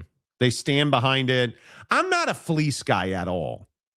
I think I'm pretty much over the sweater vest thing, or no, I'm fine. I'm fine. If you said I could have a different vest to wear every day in different colors, such as in like a long sleeve red Buffalo Bills shirt, because there's an update on that too, I would do it. I love vests that much, and I happen to live in a climate where I can wear a vest all the time, and I love it. I absolutely love it. So yeah, you don't got to ask me twice, dude. I'm doing it. So I would tell you Patagonia is the way to go. Yeah, because it is spectacular. But are you a North Face guy just because you have that North Face vest, or? Well, I mean, this vest has been really good to me. It's a great vest. But you think it's dead now? I don't think it's dead. I'll wash it. I'll wash it after the show and hang it up. And I don't know how long. I'm hoping if I wash it right after the show, hopefully it'll be ready to go for the show tomorrow. If you hang dry it, probably don't, that's not something you want to dry. So, no, you want to hang dry. So it's like wash it. I mean, I have no doubt it'll clean up. It's just, how it is. Like it's had a little cut in it for years. But it's a great vest. It's, and it's an icon on the show, dude. It's an icon on the show. It's an icon on the show. The show doesn't go on without the vest. It's an icon on the show. Yeah. So, I mean, it just is, it's part of it. Okay. Listen, I'm not hating. I'm not hating. I just, okay. I listen, Jake, you do what you do because I want you to be happy, Jake. That's, right. Yeah. But dude, I need to get off the Patagonia site. I love Patagonia vests, dude. Love them. Love them. Scoop says Gophers at Washington, September 26th. Yeah. Washington's going to be good this coming season. They are. Didn't people say that about Pete Rose? Now he's dead and still not in the Hall of Fame. Bro, we're not doing Pete Rose today. I'm not. I'm sorry. It's just, if you think this is the same thing as Pete Rose, you're lost. I'm sorry, dude. Yeah, come on, man. Of course, Jake will wear green. He's an Oregon fan. I'm actually not an Oregon fan. I like what Dan's doing, but I'm not an Oregon fan. I'm actually not an Oregon fan. I give up. You are an Oregon fan. No, Do you have Oregon gear? Yes, it was given to me for free though. Doesn't matter. Have you worn that Oregon gear? Once. Oh, that's right. Did you wear it while you played golf? It was an Oregon sanctioned golf tournament. Did you wear it while you played golf? At an Oregon sanctioned golf tournament. Did you It was wear given it? to me specifically to wear in that tournament. Jake, did you wear it while you played golf? I plead the fifth. Jake is an Oregon fan. He has Oregon gear. He lives in Eugene, Oregon. He's been to Oregon. He's been to Oregon softball games. He's been to Oregon football games. I mean, what kind of guy goes to a softball game and he's not a fan of that team? Let me ask you this. Do you want Oregon softball to win games? Tampering 301. Yes.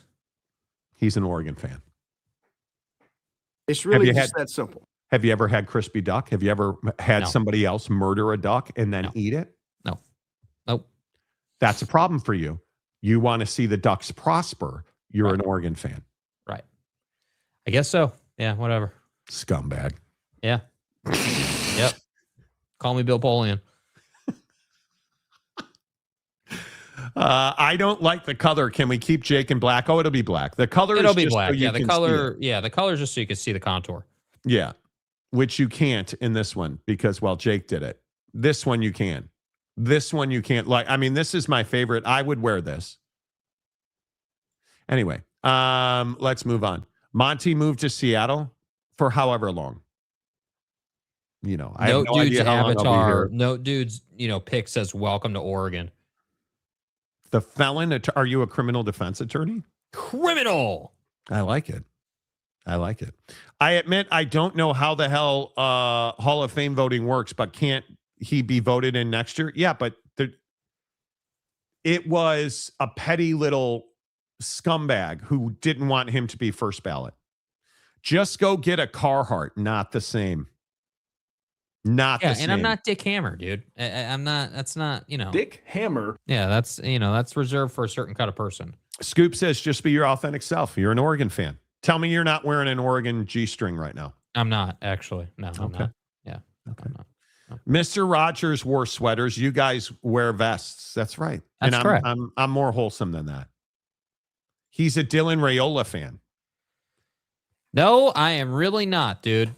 Yeah, you are. No. Did you want the Chiefs to do well this year? No. You were rooting against. You were rooting against the Kansas City Chiefs. Yes, I was actually. Fuck yeah. No, you weren't. Okay. Is your girlfriend a Kansas City fan? Yes. Yeah. Did you want him to do well? No. So you were openly rooting against those scumbags from Kansas City? Yes, okay. I was. I don't believe you. Okay. I don't believe you. Well, there it is. The mystery is solved. Jake glazed landing while he was wearing the vest. Brother. Dick Hammer. David Persons for $2. Okay, James has a point. He drafted Tom Brady. Still a bum. Okay, David. Still at least a you're bum. consistent in your hating. The felon attorney, similar to Barry Bonds, both cheated in a very mild way. You're not serious. Bro, this is a joke, right? You're trolling with this. Oak State James has said some really stupid fucking things on this show. You fucking donkey. Nobody has ever said something this bad. Yeah, this is an all-time stupid comment right here. What do you mean similar to Barry Bonds, both cheated in a mild way? Oh, my bad, dude. Barry only, took roids to become the home run king and did that for like 10 years. Allegedly. Similar and cheated in a very mild way. Allegedly. Yeah, whatever, dude. Nice fat head, Barry. He said what he allegedly said. Idiots. Which is still the greatest drop not being used on this show. Stop rolling in here with Pete Rose and Barry Bonds. No. Barry Lamar is fine, but when you say very mild way, that's when objection, Your Honor. I watched The Good Wife. I know how to object in court. This is not. I object. This is erroneous on both counts. Objection lacks foundation. Sustained. Bruh. Yeah. Barry Bonds did not cheat in a very mild way. Barry Bonds couldn't put the ball over the fence in Pittsburgh. He was a doubles hitter. Well, showed up in San Francisco and all of a sudden his head was the size of, I don't know, Godzilla. It's fine. I don't like Belichick at all, but he should be in the Hall of Fame. I agree. The felon attorney, Jake, it's a good group to be in. What group is that? I believe he's saying that you're an Oregon fan. Okay. All right. Stay hard. Scoop says he gets dressed in the dark. So do I. That's why we're black. Don't even start with his love for Dan Lanning, dude. What's up, Seriously. big bro? Geez, Monty, you can't put Jake's love life in jeopardy by asking if he wants Oregon softball to win. He roots for Oregon sports. I don't even know. 101. Do you own Nike products? Yes. Oregon fan. Tampering 201. Tell me I'm wrong. Yeah. Gotta follow the sugar mama to the PNW. Yes, I did. Yeah, I'm serious. Barry belongs in the Hall of Fame. Okay, well, No. that's not the discussion we're having. Should Barry Bonds be in the Hall of Fame? Yeah, in the steroid wing. Should Bill Belichick be in the Hall of Fame? Yes, he's one of the greatest football coaches in the history of professional football. First ballot troller. Barry Bonds did steroids. Yes, he did. Mild way. Barry Bonds' head is as large as a bowling ball. You know. Okay. The felon attorney is one of James Berner accounts. I believe that's true. Way. It seems that way. Balco, Bay Area Lab Cooperative. Yes. Me and Victor Conti have had, there's a great Victor Conti interview on this channel, in fact. So he wasn't convicted. Who wasn't convicted? You mean Barry Lamar? Bro, you're not seriously saying that because he's not guilty that he didn't cheat. Bro is as guilty as it gets in the court of public opinion. Mark McGuire had it in his locker. Come on. TJ, that's not me. I made the paid comment that Belichick drafted Brady and deserved. Dude. God. Oh, so we have an admittance that is James's burner. What do you mean? Love you guys. There you go. There it is. See, he's just admitted that that's James's burner account. There you go. So now we can add another one. So we've got TCU Horny James, Okie Light James. We've got the felony attorney James. We've got Dana Marie James. I mean, what are you at? Like 7 or 8 now, dude? Oh my God, Rafi Palmeiro telling Congress to go F themselves, then immediately getting caught. Still the best thing to happen with the steroid. That was amazing. Both Bash brothers belong in the Hall of Fame. Jose Canseco does not belong in the Hall of Fame. He is not a Hall of Famer. He's not. And again, I like Jose a lot. I've talked to Jose 1,000 times. Right. I am not felon attorney. Are you sure? Brother.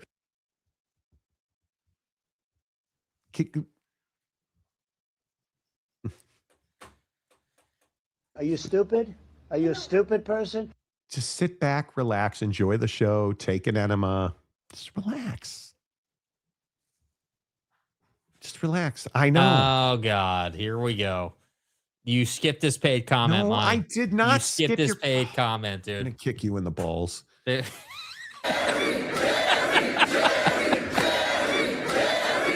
I did not skip this comment. I read this comment. Fuck, man. Like, fuck you. Fuck you. You suck. I'm a victim. Monty, why do you skip my paid comments? I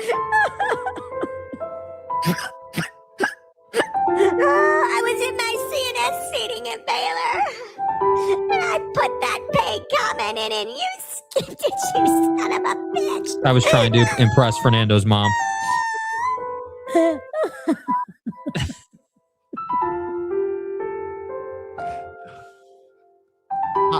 I don't know how you manage to victimize yourself every day. I'm not this guy. I'm not that guy. I don't like that you call me the semen demon. Then don't be a jackwagon. Look, bro, Taylor, I got news for you. You earned the semen demon name. The biggest question is, Hey, look here, man. is Tanner Plummer an Oak State James Berner account? Gosh, do you think that's possible? I think it's possible. I agree with you completely about Jose Canseco, another bum.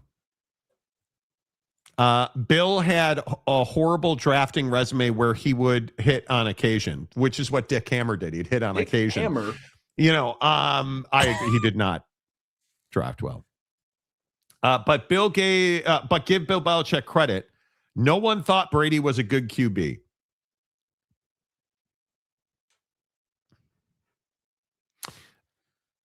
You should go watch the Tom Brady draft story. Bill took him in the 6th round, and it's the best 6th-round pick ever. Okay. Jose was the Baby Ruth of the 80s and 90s, could pitch and hit. Well, he didn't pitch.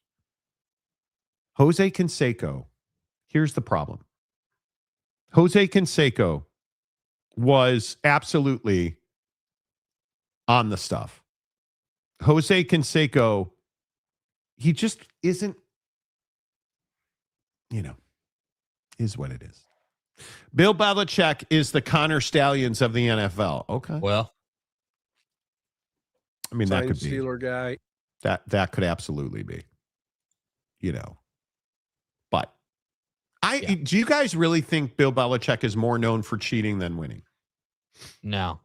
I think that I think that it's definitely a chapter of his legacy or whatever, but I don't think he's more known for cheating than he is winning. He's not Jim Harbaugh. No, he's not.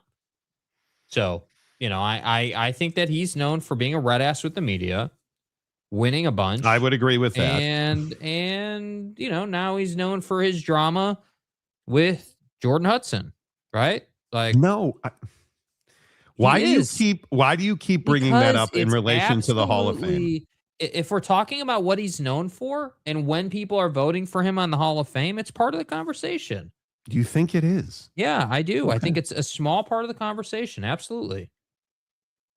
Okay. If a guy is a degenerate off the field, like you're going to have a harder time voting for him into the Hall of Fame. There's no question. Look, I don't disagree with you. I just don't think he's known for.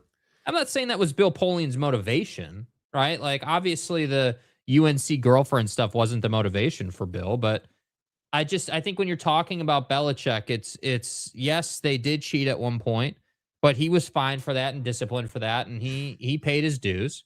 Yeah. And all the other ones were certified legit. So I don't even know what we're talking about with that. Like it just is what it is. So, all right. Big Daddy Magic's created a Venmo account. Oh God, here we go. This has gotten out of control now with this guy. Timothy, 1 week until my birthday. 1 week.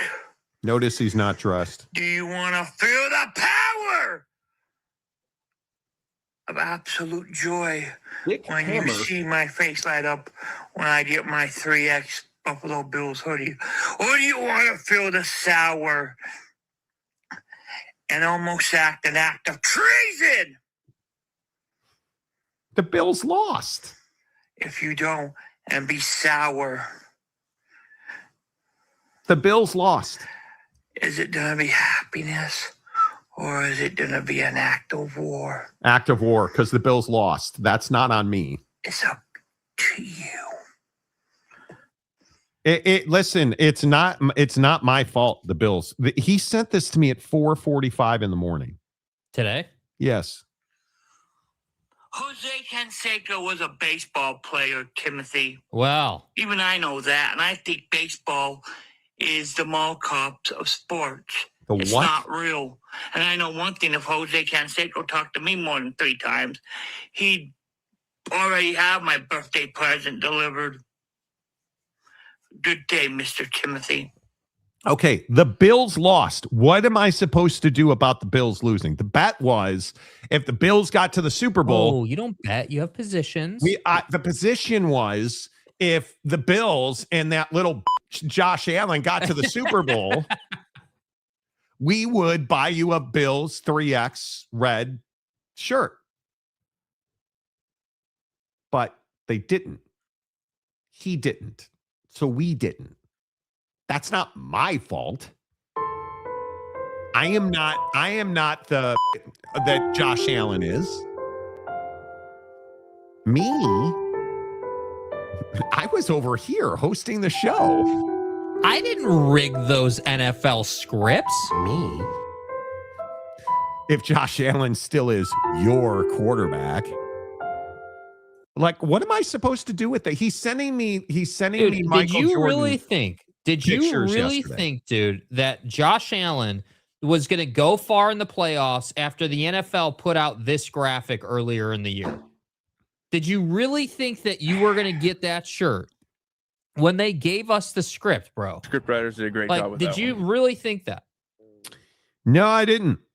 Somehow, I that one slipped by. Wow.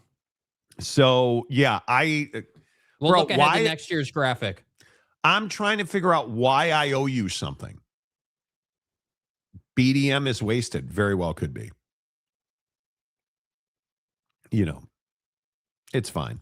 Make BDM a deal to help him in his health. If he can get down from a 3X to a large, you will buy him the Bills jersey. Still in a 3X. Send BDM a 2X Bo Nix hoodie. Wow. Hey, player. David, good leaders create good leaders. Several head coaches used to be assistants under Belichick. Okay. That's fine. Start a GoFundMe, James. That's what I'm saying.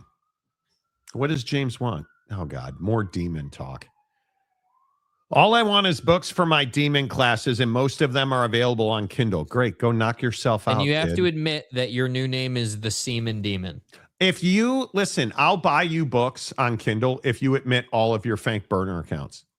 And what I want you to do is log into those burner accounts and comment, I am Oak State James. No, I am the Semen Demon. Or text Jake. No, please don't. You guys DM together. Please come up with a password to control their little worlds. Come up with a password, like a secret word for all of your burner accounts that you will comment in the comment section. I'll send you books on Kindle. Don't think it's that difficult. If Bo Nix was in that game, the Broncos easily win. Well, he did go to Oregon, so Jake was rooting for the Broncos. If my aunt were my uncle, she'd be Dick Hammer, but she's not, so they didn't. You know. Okay, I'm the Semen Demon. The only other account is Chaplain James White. Yeah, see, you just lost your privileges now because we know that's just not true. We know that's not true. Yeah, that's just not true, dude. That's not factual. We don't believe that. Yeah. You know. Query, who from the Belichick or Reed tree have been Super Bowl winning head coaches? I'll wait. Yeah. Didn't want to bring that up. The mayor of Monty Town. Morning, Montyites and Shakeites. Who is that guy? Hello, Jeremy Bolton. Hello, Jeremy. You all right after that loss? You all right after you lost to another? Your boy's looking a little overrated right now, dude. Boy needs to start performing against better teams. Maybe that's what happened to your vest today, Jake, because you took a pounding in the comment section yesterday calling AJ DeBanzo overrated. I took a pounding. Well, you did call AJ DeBanzo overrated. Hey, admittedly, and I don't usually tell people this on a live show, but admittedly, I was looking for some engagement with that post yesterday about AJ. Admittedly. I was doing the post show work, and I'm like, how can we fire up BYU fans today? And you can't. Mission accomplished, dude. I do not believe that AJ DeBanzo is overrated. I think he's not ready. Yeah. And if I were advising AJ DeBanzo, I would have him stay in college another year. Yeah. Because I think he desperately needs it. 100%. Because I think right now, if the NBA draft were today, I don't think it's a lock. He'd be the number one pick. And I would keep him in college. Yeah. But, you know. Jimmy Otson, did you see the photo from September? Who is at the head? Patriots and Seahawks. Wow, dude, you know, I thought that we hadn't talked about that today. So this is breaking news on the Monty program that the NFL has put out a graphic with all the best players in the league, and Drake May was at the head of the pack there. You know, and what people are saying is that it was the script writers who put the graphic together. So you could see him here, 10 in the blue jersey there. It says May. That's Drake May there. So you guys, know what I'm talking about. And then there's this little guy over here in the blue and ugly ass green color, Sam Darnold. Sam. Yeah. He should still be wearing purple, but the Vikings are a terrible organization and went with that hack of a quarterback who had no business being drafted in JJ McCarthy. So again, script writers were on full display here. Are we officially agreed that JJ McCarthy's a bust? Yeah. Like, are we all in on that? Or like, when do we get to call JJ McCarthy a bust? Now, in my opinion. Brandon Butler says for Oak State James, the safe word is meatloaf. You know, look at James dropping another name. Oh, I grew up with Matt Patricia. Oh, let me tell you something about the way that beard scrubs your balls. Oh, shit. Too much.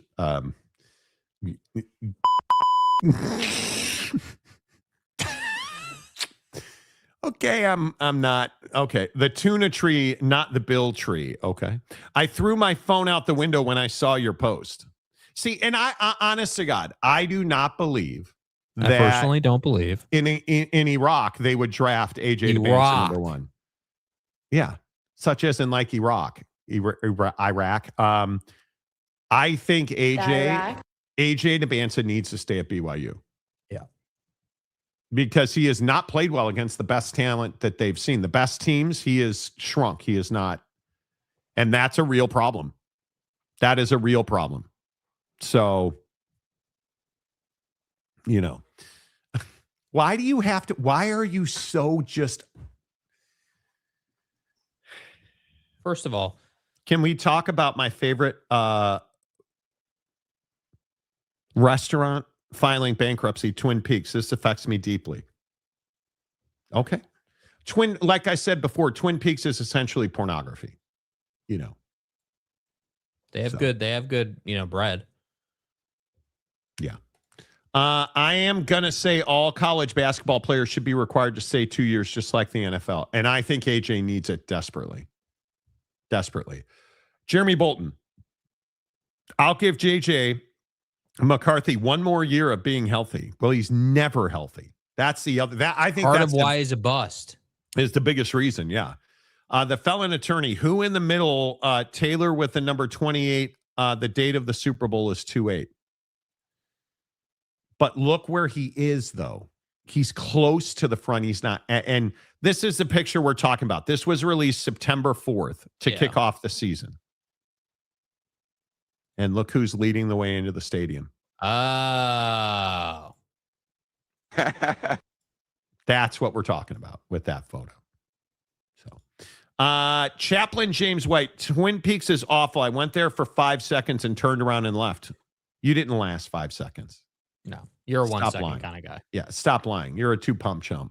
Yeah. Guys. Hey, guys. I once tackled Reno Mahe in high school, and he drugged the dirty jewels of death across my face, and it changed me forever. Inside my soul, in the space that died that day when Reno dropped his nuts on my face. Which is, just kind of weird. Bruh.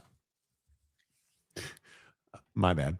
Sergeant Green, he absolutely is a bust. Football is hard when you don't know what the other team is going to do. Yes, I would agree. I wouldn't say he's a bust yet. JJ only played 1 year full time. Let's see where he's at in year 3. Caleb was a bust after his first full year. I don't think it was a bust after his first full year.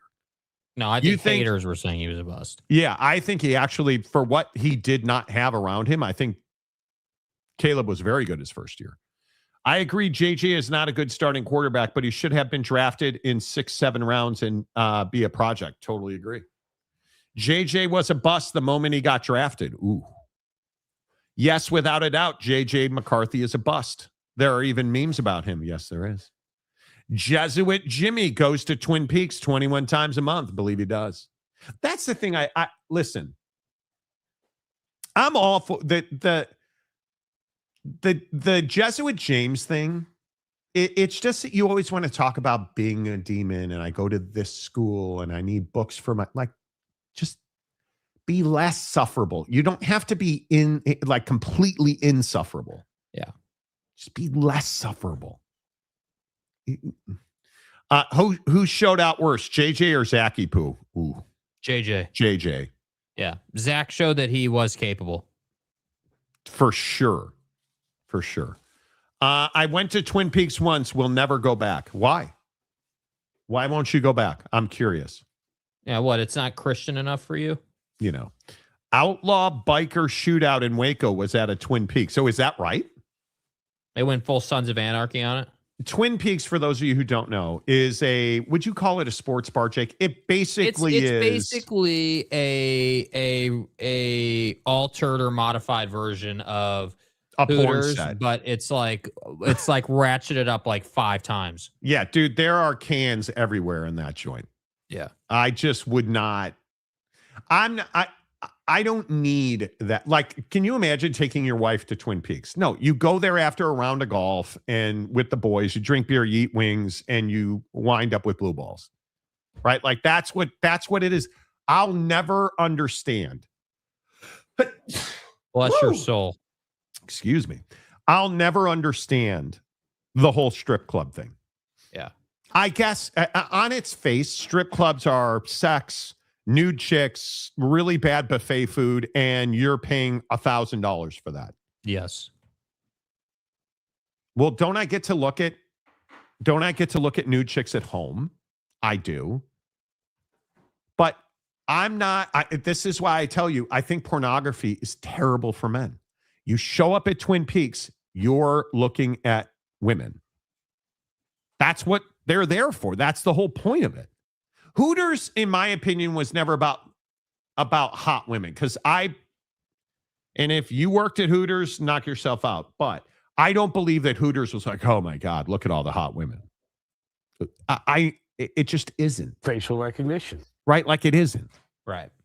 I've been to a strip club twice in my life, and both of them were miserable experiences. Yeah. I've told the bachelor party story on this show. Uh-huh. Why do you want to go to a strip club to get humiliated on your bachelor party? I'll never understand that. I'll never understand it. And look, Chaplain James White. Yes, thank you, Monty. Porn is really bad for men. Program. And you're telling me you don't watch it, James. Yeah, sure you don't. J.J. McCarthy was a bust his first day as a cheating in Wolverine. I would agree with that. If you want a crazier experience, Ojo Locos is 20 times crazy. What is Ojo Locos? Yeah, I don't know. Never heard of it. I want Zachy to go to another team and make the Super Bowl. Jets tears taste so good. Did you guys see that John Gruden turned down a job offer from the Jets? Yes, and I love it. How crazy is that? He turned down a job offer from the Jets. Yeah. That's wild. Wild. Wild, wild, wild. My eyes are up here. Yeah, I'll take the wings. Come on. I'd love to see it. Would love to see Zach on a team with a good O-line. Yeah, I would agree with that. Means crazy eyes in Spanish, right? But I don't know where. Is that a club somewhere? Do you prefer the strip club wings with body glitter or your drums or flats? Jake, listen, Jake eats off the fecal rollers at AM PMs all across the country. So I'm guessing he would have no hesitation to eat wings. Uh-huh. Yeah. I mean, I've never been to a strip club. Don't have any intention of going to one. Not really my thing. So, I mean, if you guys like glitter covered wings, that's cool. Knock yourself out. But that won't be me partaking in that at all, even a little bit. Not at all. Okay, if somebody DMs me and says I want to be anonymous, please don't use my name on the show. Quality of the comment's got to be the determining factor. If it's a good comment, keep them anonymous. If it's a dumbass comment, you're getting outed. I haven't read the comment, so I don't know what it is. Okay, well, let's read the comment.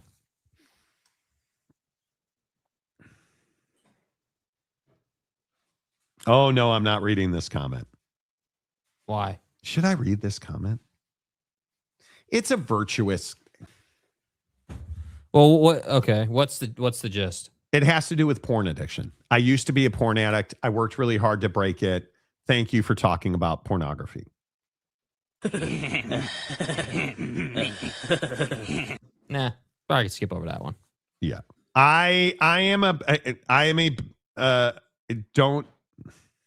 It's fine. Yeah. We called Twin Peaks Double Mountains. Okay. But see, again, this is another one of your burners, dude. Okay. John doesn't need the money or the headache. Yeah. Working for the Jets is unattractive.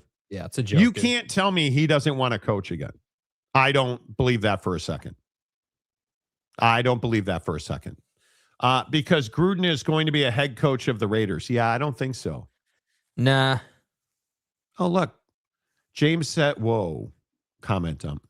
My car is finally warmed up. Got to go to work. Have a great day. Drive safe, James. Be careful out there. There's his car that's warmed up now.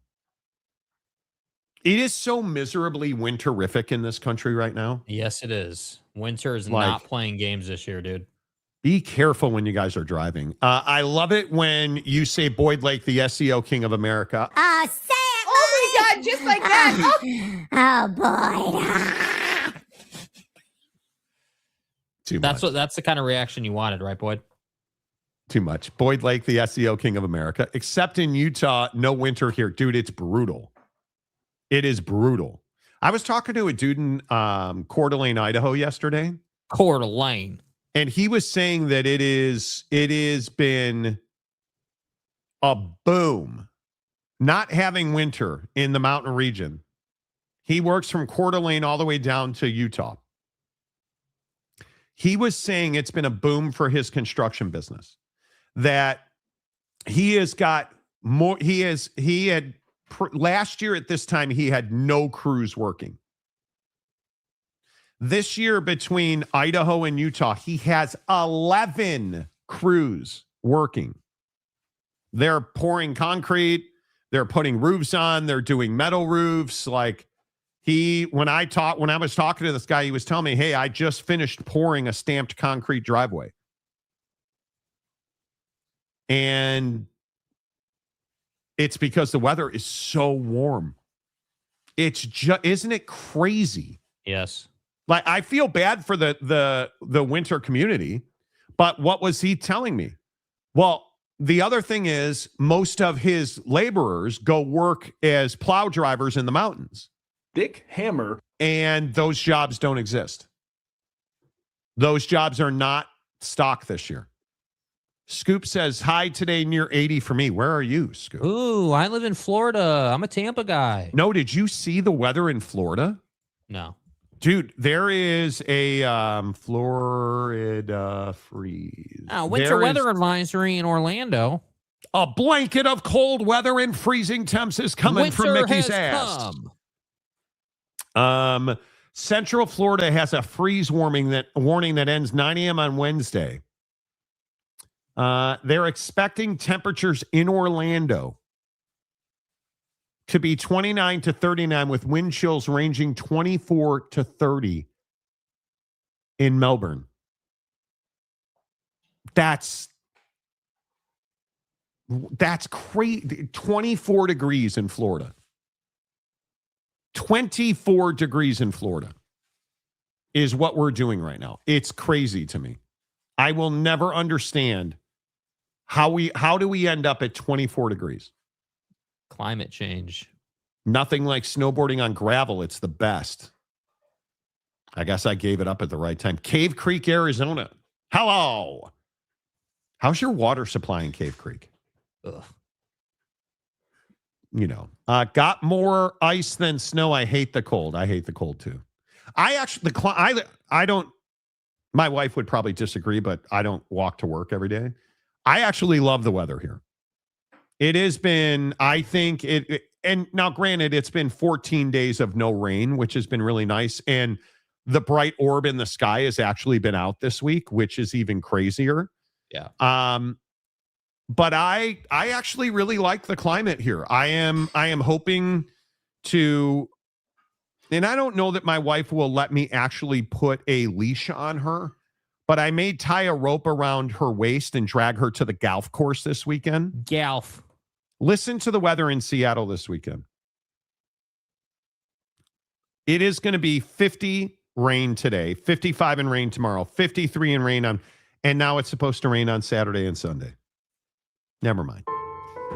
Son of a biscuit. It was supposed to be 61 and sunny, and now it's 55 and rain on Saturday. That's Seattle. Now right? That's the P&W money. That's a P&W, Morty. Yeah, that's golf money. Whatever happened to excellence, honesty, and integrity in football at every level? That never existed. it's a game that can and should teach values and developing integrity as men. If you win, that's great too. Yeah, I don't think that's what it's about sorry, when bro. this That's not much what it's money's about. on the line. Yeah, that's not what it's about. Money, man. That's what happened. Money. It's 43 degrees right now. I'm in Orlando, so it's definitely not Florida.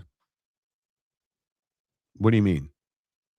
I'm just telling you what the blanket of, let's see. Looking ahead, much colder conditions are forecast for the weekend and early next week. On Sunday and Monday morning, Arctic air mass will bring an increasing risk of widespread damaging freeze and low wind chills to the Florida. The mayor's got a comment here. Wow, cool update for Seattle. Quote, looks like rain in the forecast.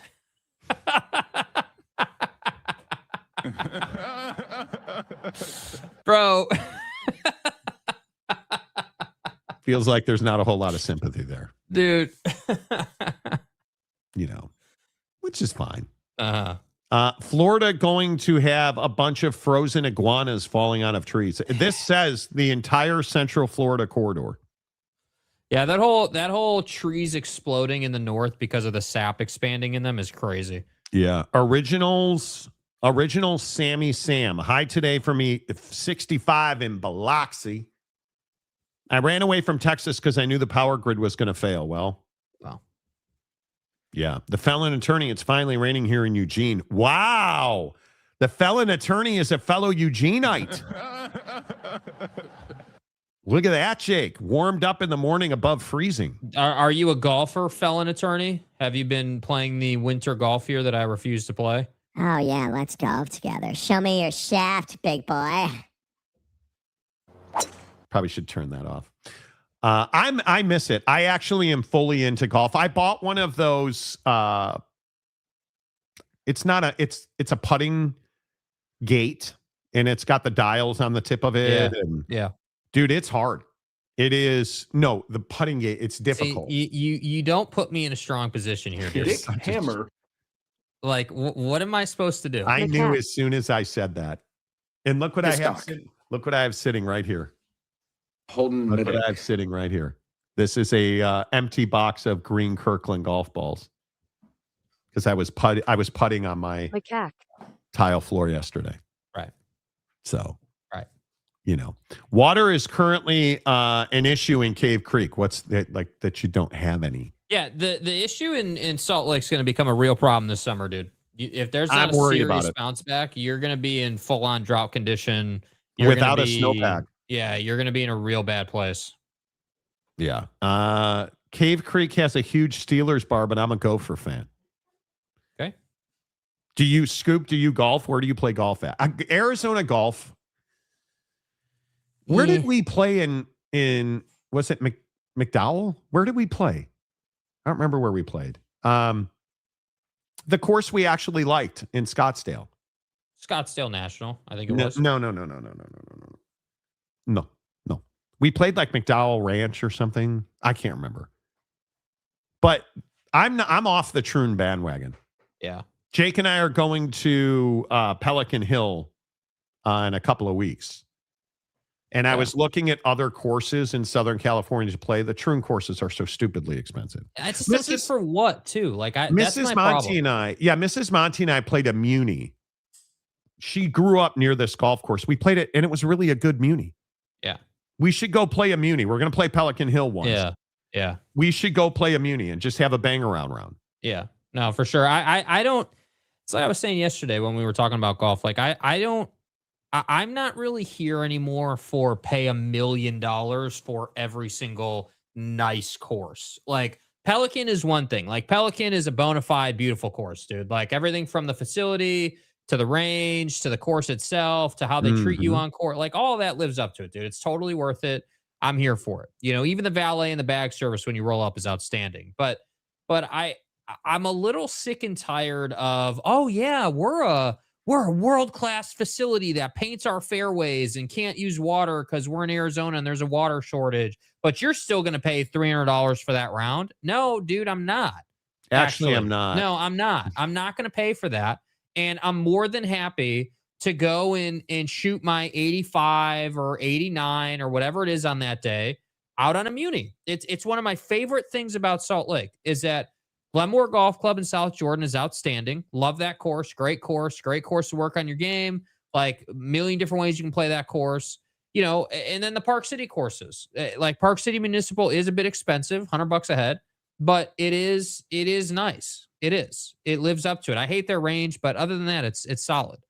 And then I guess I just get burned out on, hey, we are doing golf in the middle of the desert. We don't have enough water, so we did artificial paint to make sure the fairways were green. It just drives me nuts, dude. Yeah. Like I just can't do it. Yeah. Lopes fan gave Encanto short 9 at Phoenix. That's one heck of a dog track. There's some Phoenix is hit or miss. Like I agree. True North is, I think, a complete waste of time. Yeah. Scottsdale National, I don't have a problem with it. But I'm trying to think, not Gainey Ranch. I remember the other course over there, but we had a great time. Yeah. I had a really good time at that course. So I worked at Scottsdale National, retired PGA, haven't touched a club in 5 years. Really? Yeah, like I Okay. didn't mind Scottsdale National at all. It was fine. Okay. So glad I spent a lot of time on my lawn last year. It's going to be all nice and yellow come this summer. Dude, I'm really worried about this lack of snow. It's really bad for the environment. It's really, really bad. And I don't know. You don't fix it. You don't fix it. There's no way to fix it. Yeah. So the felon attorney, I don't golf in the winter here. It's too cold. I did back in Sacramento. I have a condo in Sun River, so I drive over to Bend to play golf in the summer. Yeah, I haven't had a chance to go to Bend yet. It's on my list. A lot of people rave about Bend. They say there's a couple of good courses there, but it's a little bit of a drive. Now I got to look up that golf course we played at. Golf courses. Yeah, we played Monarch Bay in SoCal. That was okay. Dude, that's one of the best drives I've ever hit. You remember that? I hit it over that hill. It's Blind Hill. Yeah. That was amazing. Yeah, that round didn't start out well. It picked up, though. No, that round did not start out well. No, it did not. I would agree with that. Not Camelback, not McCormick Ranch. McCormick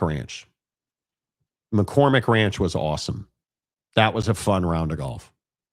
So play the Muni until your game is back on point, then pay the good money to hit the course. Yeah. And I will tell you, I hate saying this out loud, and I should not say this out loud.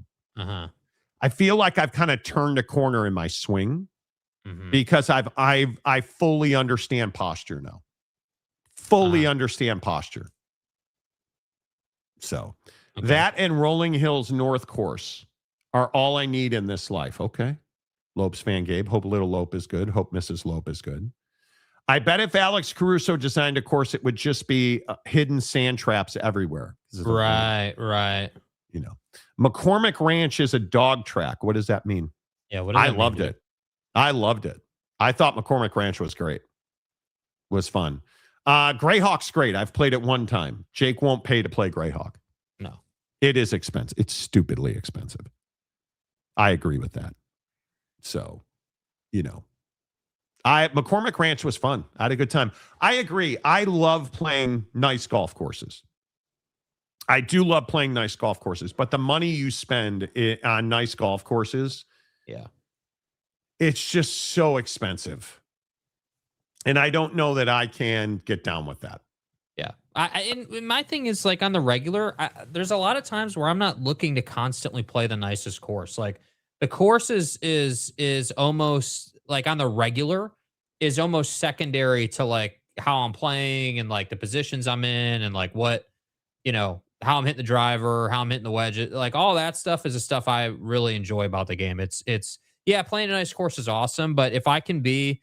Dude, if I shot an 80 on my Muni, I'd be over the moon about it. You know what I mean? Like, if I had a great round on the Muni, I would be totally fine with that. Okay, and I know that we talk too much golf on the show. I get it, but did you see the ratings for the Amex, the TV ratings? No, I didn't. What was it? Was it good or bad?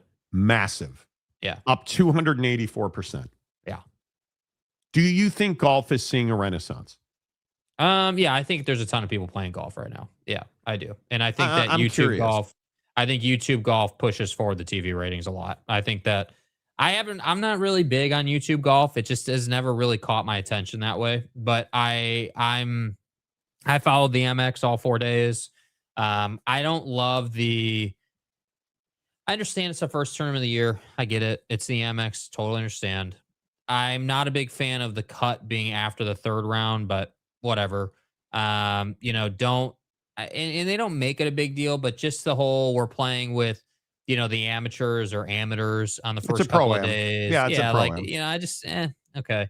But like this week's tournament, I'm stoked for. Not just because Brooks is back, but watching these guys play Torrey Pines is a joy. Watching them be in really difficult situations and having to hack their way out of that is really fun to watch because you said yesterday you'll never play Torrey Pines again.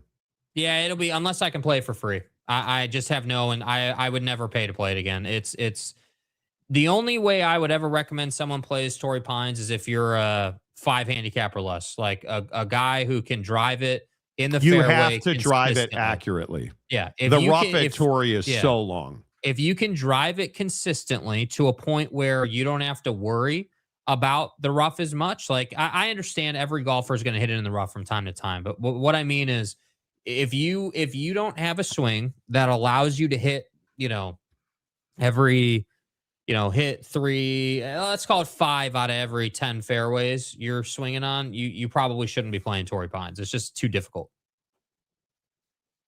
It was really hard to play Torrey Pines. And I have to say I'm a little past, maybe this is just me, but like, I don't really see, this is why, again, this is not to glaze Pelican so much, but this is why I like Pelican because it's not too hard of a course. Like it's very much it's very much a wide open fairway, little bit of rough. You do have some canyon you got to hit over. You do have, street here, there. Like you can lose your ball a couple times, multiple ocean holes. But like other than that, like it really is a playable course. And that's really the kind of golf I like to play. Like I'm not the guy that sits here and is like, oh yeah, I'm a great golfer. Because I'm not a great golfer. I would say I'm solid. I'm good enough to play, but it's not like I'm constantly. You're probably a 14, 15. Yeah. Like right now I would say I'm a 14 or 15. I think if I practiced, a couple days a week and I really got into it, I could probably get down to, 7 or 8, maybe, if I really tried and worked hard and got my putter in line, like, but that's just not, you're on the spider putter now. Yeah, and I love that putter. It's a great putter, dude. I've made a lot more putts. Like, it's definitely helped my game. But my main point is that like part of the reason I don't love Truman courses is their greens are just so concrete hard that 9 times out of 10 they're just not receptive. You can't play them real well, or I can't at least. So maybe that's what I'm not great. But I hit the ball very high, although I'm trying to bring that trajectory down. But I hit the ball very high, so that doesn't bother me as much. I have to learn to drive the ball better. And I'm working on that. And last weekend, I really did hit the ball well. But I have to learn to drive the ball better. Because when I drive the ball better, I'm playing short iron wedge in. Because I can hit the ball 340. And I can't, at the end of last year, I could not control my driver at all. Like, I had no idea where it was going. Mm-hmm. And I love playing golf. It's just I have to learn how to have a relationship with golf. Yes. And I'm working on that. I've played some of the most beautiful courses in the world and had a blast in all of them. With that being said, well, yeah, Pete Dye courses are. Yeah. I'm walking in front of the entrance to TPC Scottsdale right now. Big event next week. Yeah, the Waste Management's there. Yep. So the felon attorney, Eugene has like Laurelwood and Oakway. It's not a big golf town. The one course Pine is Ridge. Pine Ridge, dude. Go to Pine Ridge. One course is next to a huge cemetery.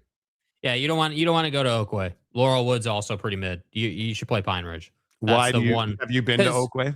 I haven't been to Oakway, but intentionally. It's a 9-holer that you can track twice for 18, and it's just a cheaper. It's a $30 round. It's not. It's a golf course that you take your kids to. That, and again, I don't have a problem with that. That's their business model. That's So what it's they're a going bang after. around. Yeah, it's just a bang around. But see, I guess that's where it's different for me. Like my definition of a bang around is like, yeah, you're paying like again at Pine Ridge that's the course that I like to play. It's a muni. It's very akin to Glenmore. It's great range. Like can practice, work on your game. The can't remember. They have on their back nine. They have a college facility. They have a college they host there. I can't remember which one it is. Oh, you It's mean not Oregon?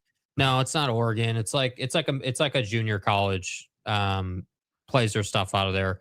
But anyway, the point is that I just you gotta. It's not a huge golf town, mainly because it's not a big town in general. There's not like a million options. So Gotcha. Yeah. Gotcha. All right, a couple more things before we bail on this show today. What do you guys think of the Big 12 moving the championship game to Friday night? I think this is ingenious. I think this had to happen. And the boomerang effect is the ACC moves into the Saturday Big 12 spot. Jake, do you like the Big 12 being on Friday night? Only if it works. If this bombs, if you're stuck on Friday night, nobody watches, I don't like it. I mean,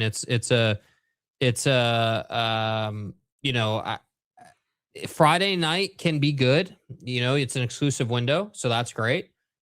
Obviously that's, you're hunting more viewership through that, and I can appreciate that.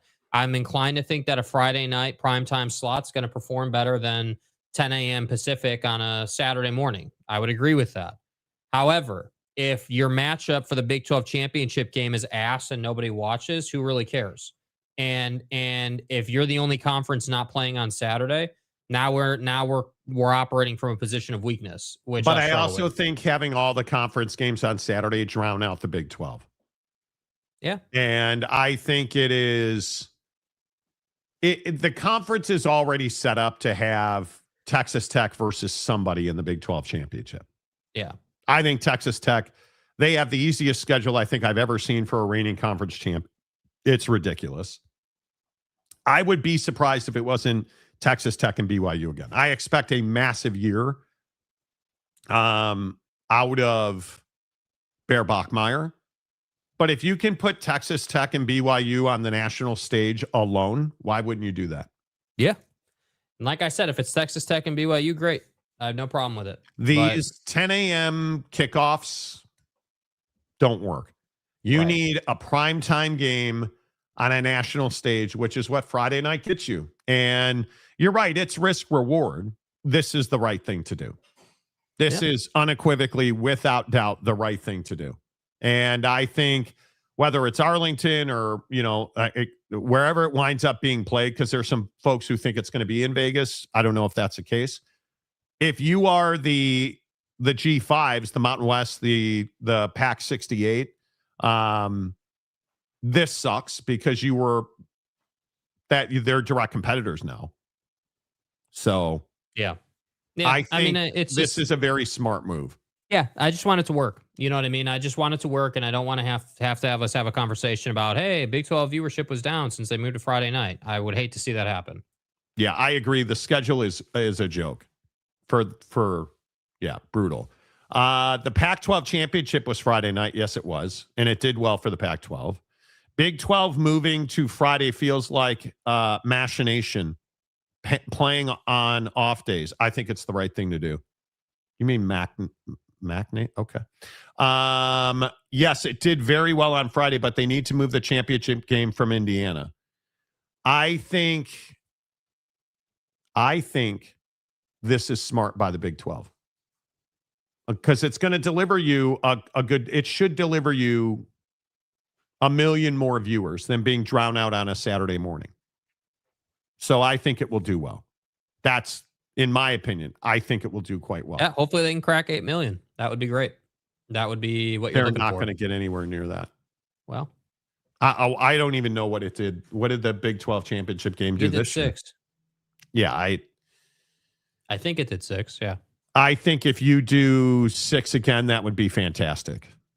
On a Friday night, I think that'd be fantastic. I think it is a little rougher for sports fans BYU fan traditionally travels very, very well. Does that change on a Friday? Probably not. No, they'll have PTO, and don't worry. Yeah, probably not. It'll be a national holiday in Utah. So they can certainly in Provo.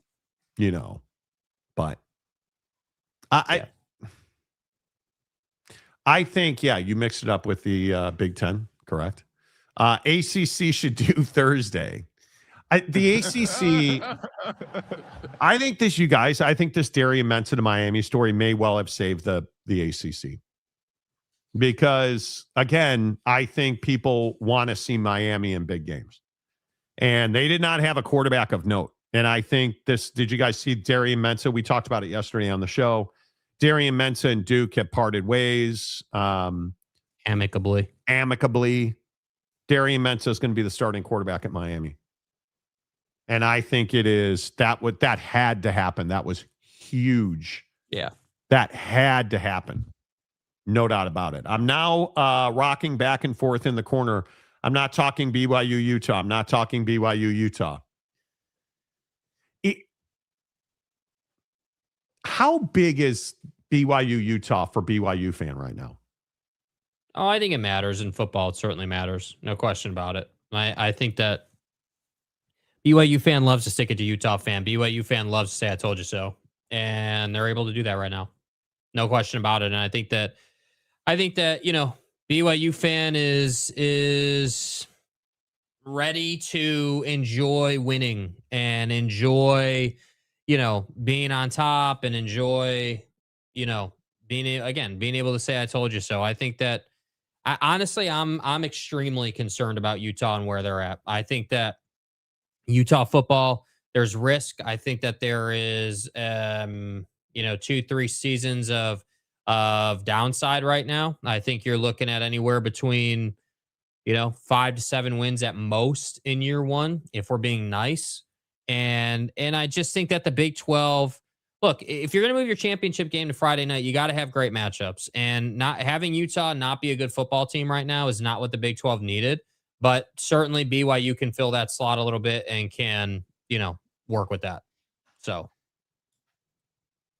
yeah. There you go. Yeah, I would agree with that.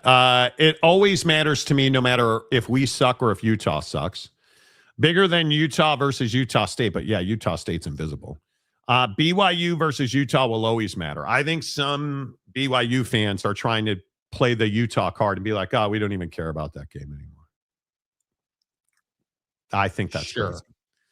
I think that's crazy. It matters. Yeah. It absolutely matters. So I think that's huge, but it's not as huge as, Now, maybe we'll save Shador for tomorrow. Dick Hammer. Okay. We should play the Dick Hammer video one more time. Because I know a lot of people. Did you guys see Sam Darnold's granddad? His name is legitimately Dick Hammer. Sam Darnold's grandfather might be the most interesting man in sports history because this guy was just an absolute savage. So obviously everyone knows Sam Darnold, went to USC, drafted by the Jets, bounced around for the league for a while, and now is going to the Super Bowl with the Seahawks. Great story. But his grandfather, whose name was Dick Hammer, has an even cooler story. So by now I'm sure everyone's heard that Sam Darnold's grandfather, Dick Hammer, was the Marlboro Man way back when. But as I started to do more research on this guy, his lore is insane. So first and foremost, Mr. Hammer here was a key player on the 1954 USC men's basketball team, which was the last team to reach the Final Four for USC. But basketball just wasn't enough for this guy, so he ends up picking up a volleyball. And it turns out he's actually insane at volleyball and ends up making the US Olympic team for the 1964 Tokyo Games. Now, after his athletic career, he decided to get into acting, where he was cast as a lead in a TV show called Emergency. And apparently, to prepare him for acting as a fire captain in a TV show, they actually put him in a firehouse to learn how that captain would be, like method acting. So allegedly, he learns the ropes in the firehouse, goes back to acting on this TV show for 1 year, and then leaves to be an actual fire captain because it was more rewarding to him. And that's when he picked up the gig as the Marlboro Man on the side. So whether you want to believe it or not, Sam Darnold has some legendary Dick Hammer blood running through his veins.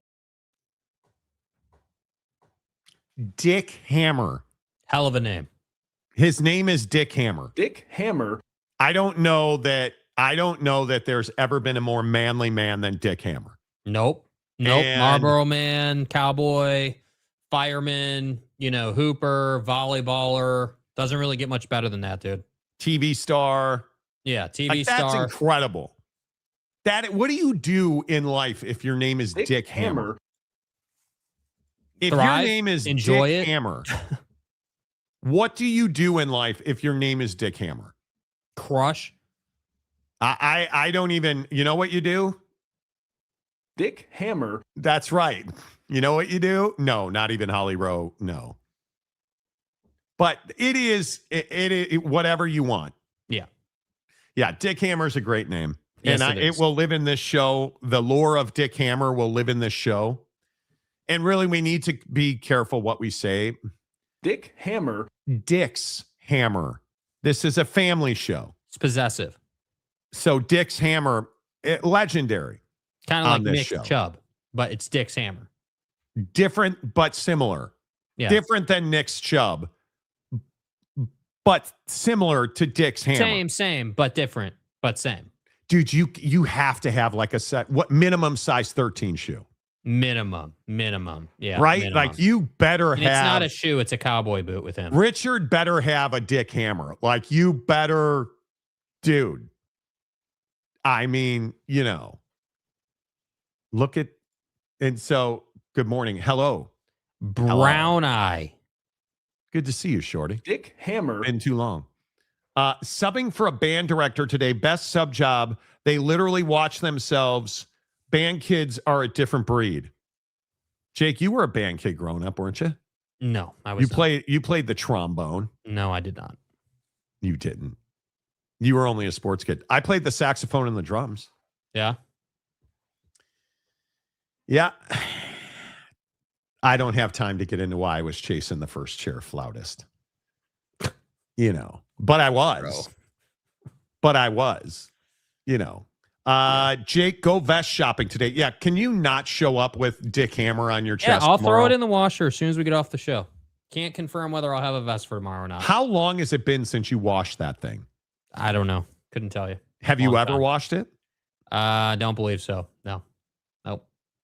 Don't believe so. Haven't had a need. Hasn't been dirty until today. And I asked you, by the way. Yeah. Did I not point out Dick's Hammer on your vest before the show started? Yeah, but that was like 30 seconds before we're supposed to hit go. What do you want me to do? Well, 30 seconds is a long time for you two holes. I thought you'd get it done. Okay. All right? Okay. Whatever, dude. No going back to midday or evening. No. Jake in his stanky vest. Does it smell? No, it does not smell. It has your dog's hair on it, doesn't it? Everything. Where has is my your dog's dog, hair. by the way? She's not in this room because she gets running around and it's too much of a distraction. Oh, is somebody losing patience with the untrained dog, Jake? No, she's not untrained. She just has energy. She's not untrained. Have you gotten her trained? When you say gotten her trained, what does that mean? Have you taken her to a dog training class? I have not. No. Sicko. Nope. It's fine. My dog, by the way, my dog did it again yesterday. What? So I live in a condo tower in Seattle. Mm-hmm. Take my dog out 3 times a day. We go on walks. I'm trying to not be fat. We walk outside, and I mean maybe 3 feet outside the front door, and he dropped a deuce like you can't even imagine. Mm-hmm. Like the biggest poop I have ever seen a little dog drop. And it was one of those ones that I think he enjoyed. He was clearly PDHing, but he stood there and just let it happen. Good for him. He wasn't in a hurry. Bro. Those are the best ones.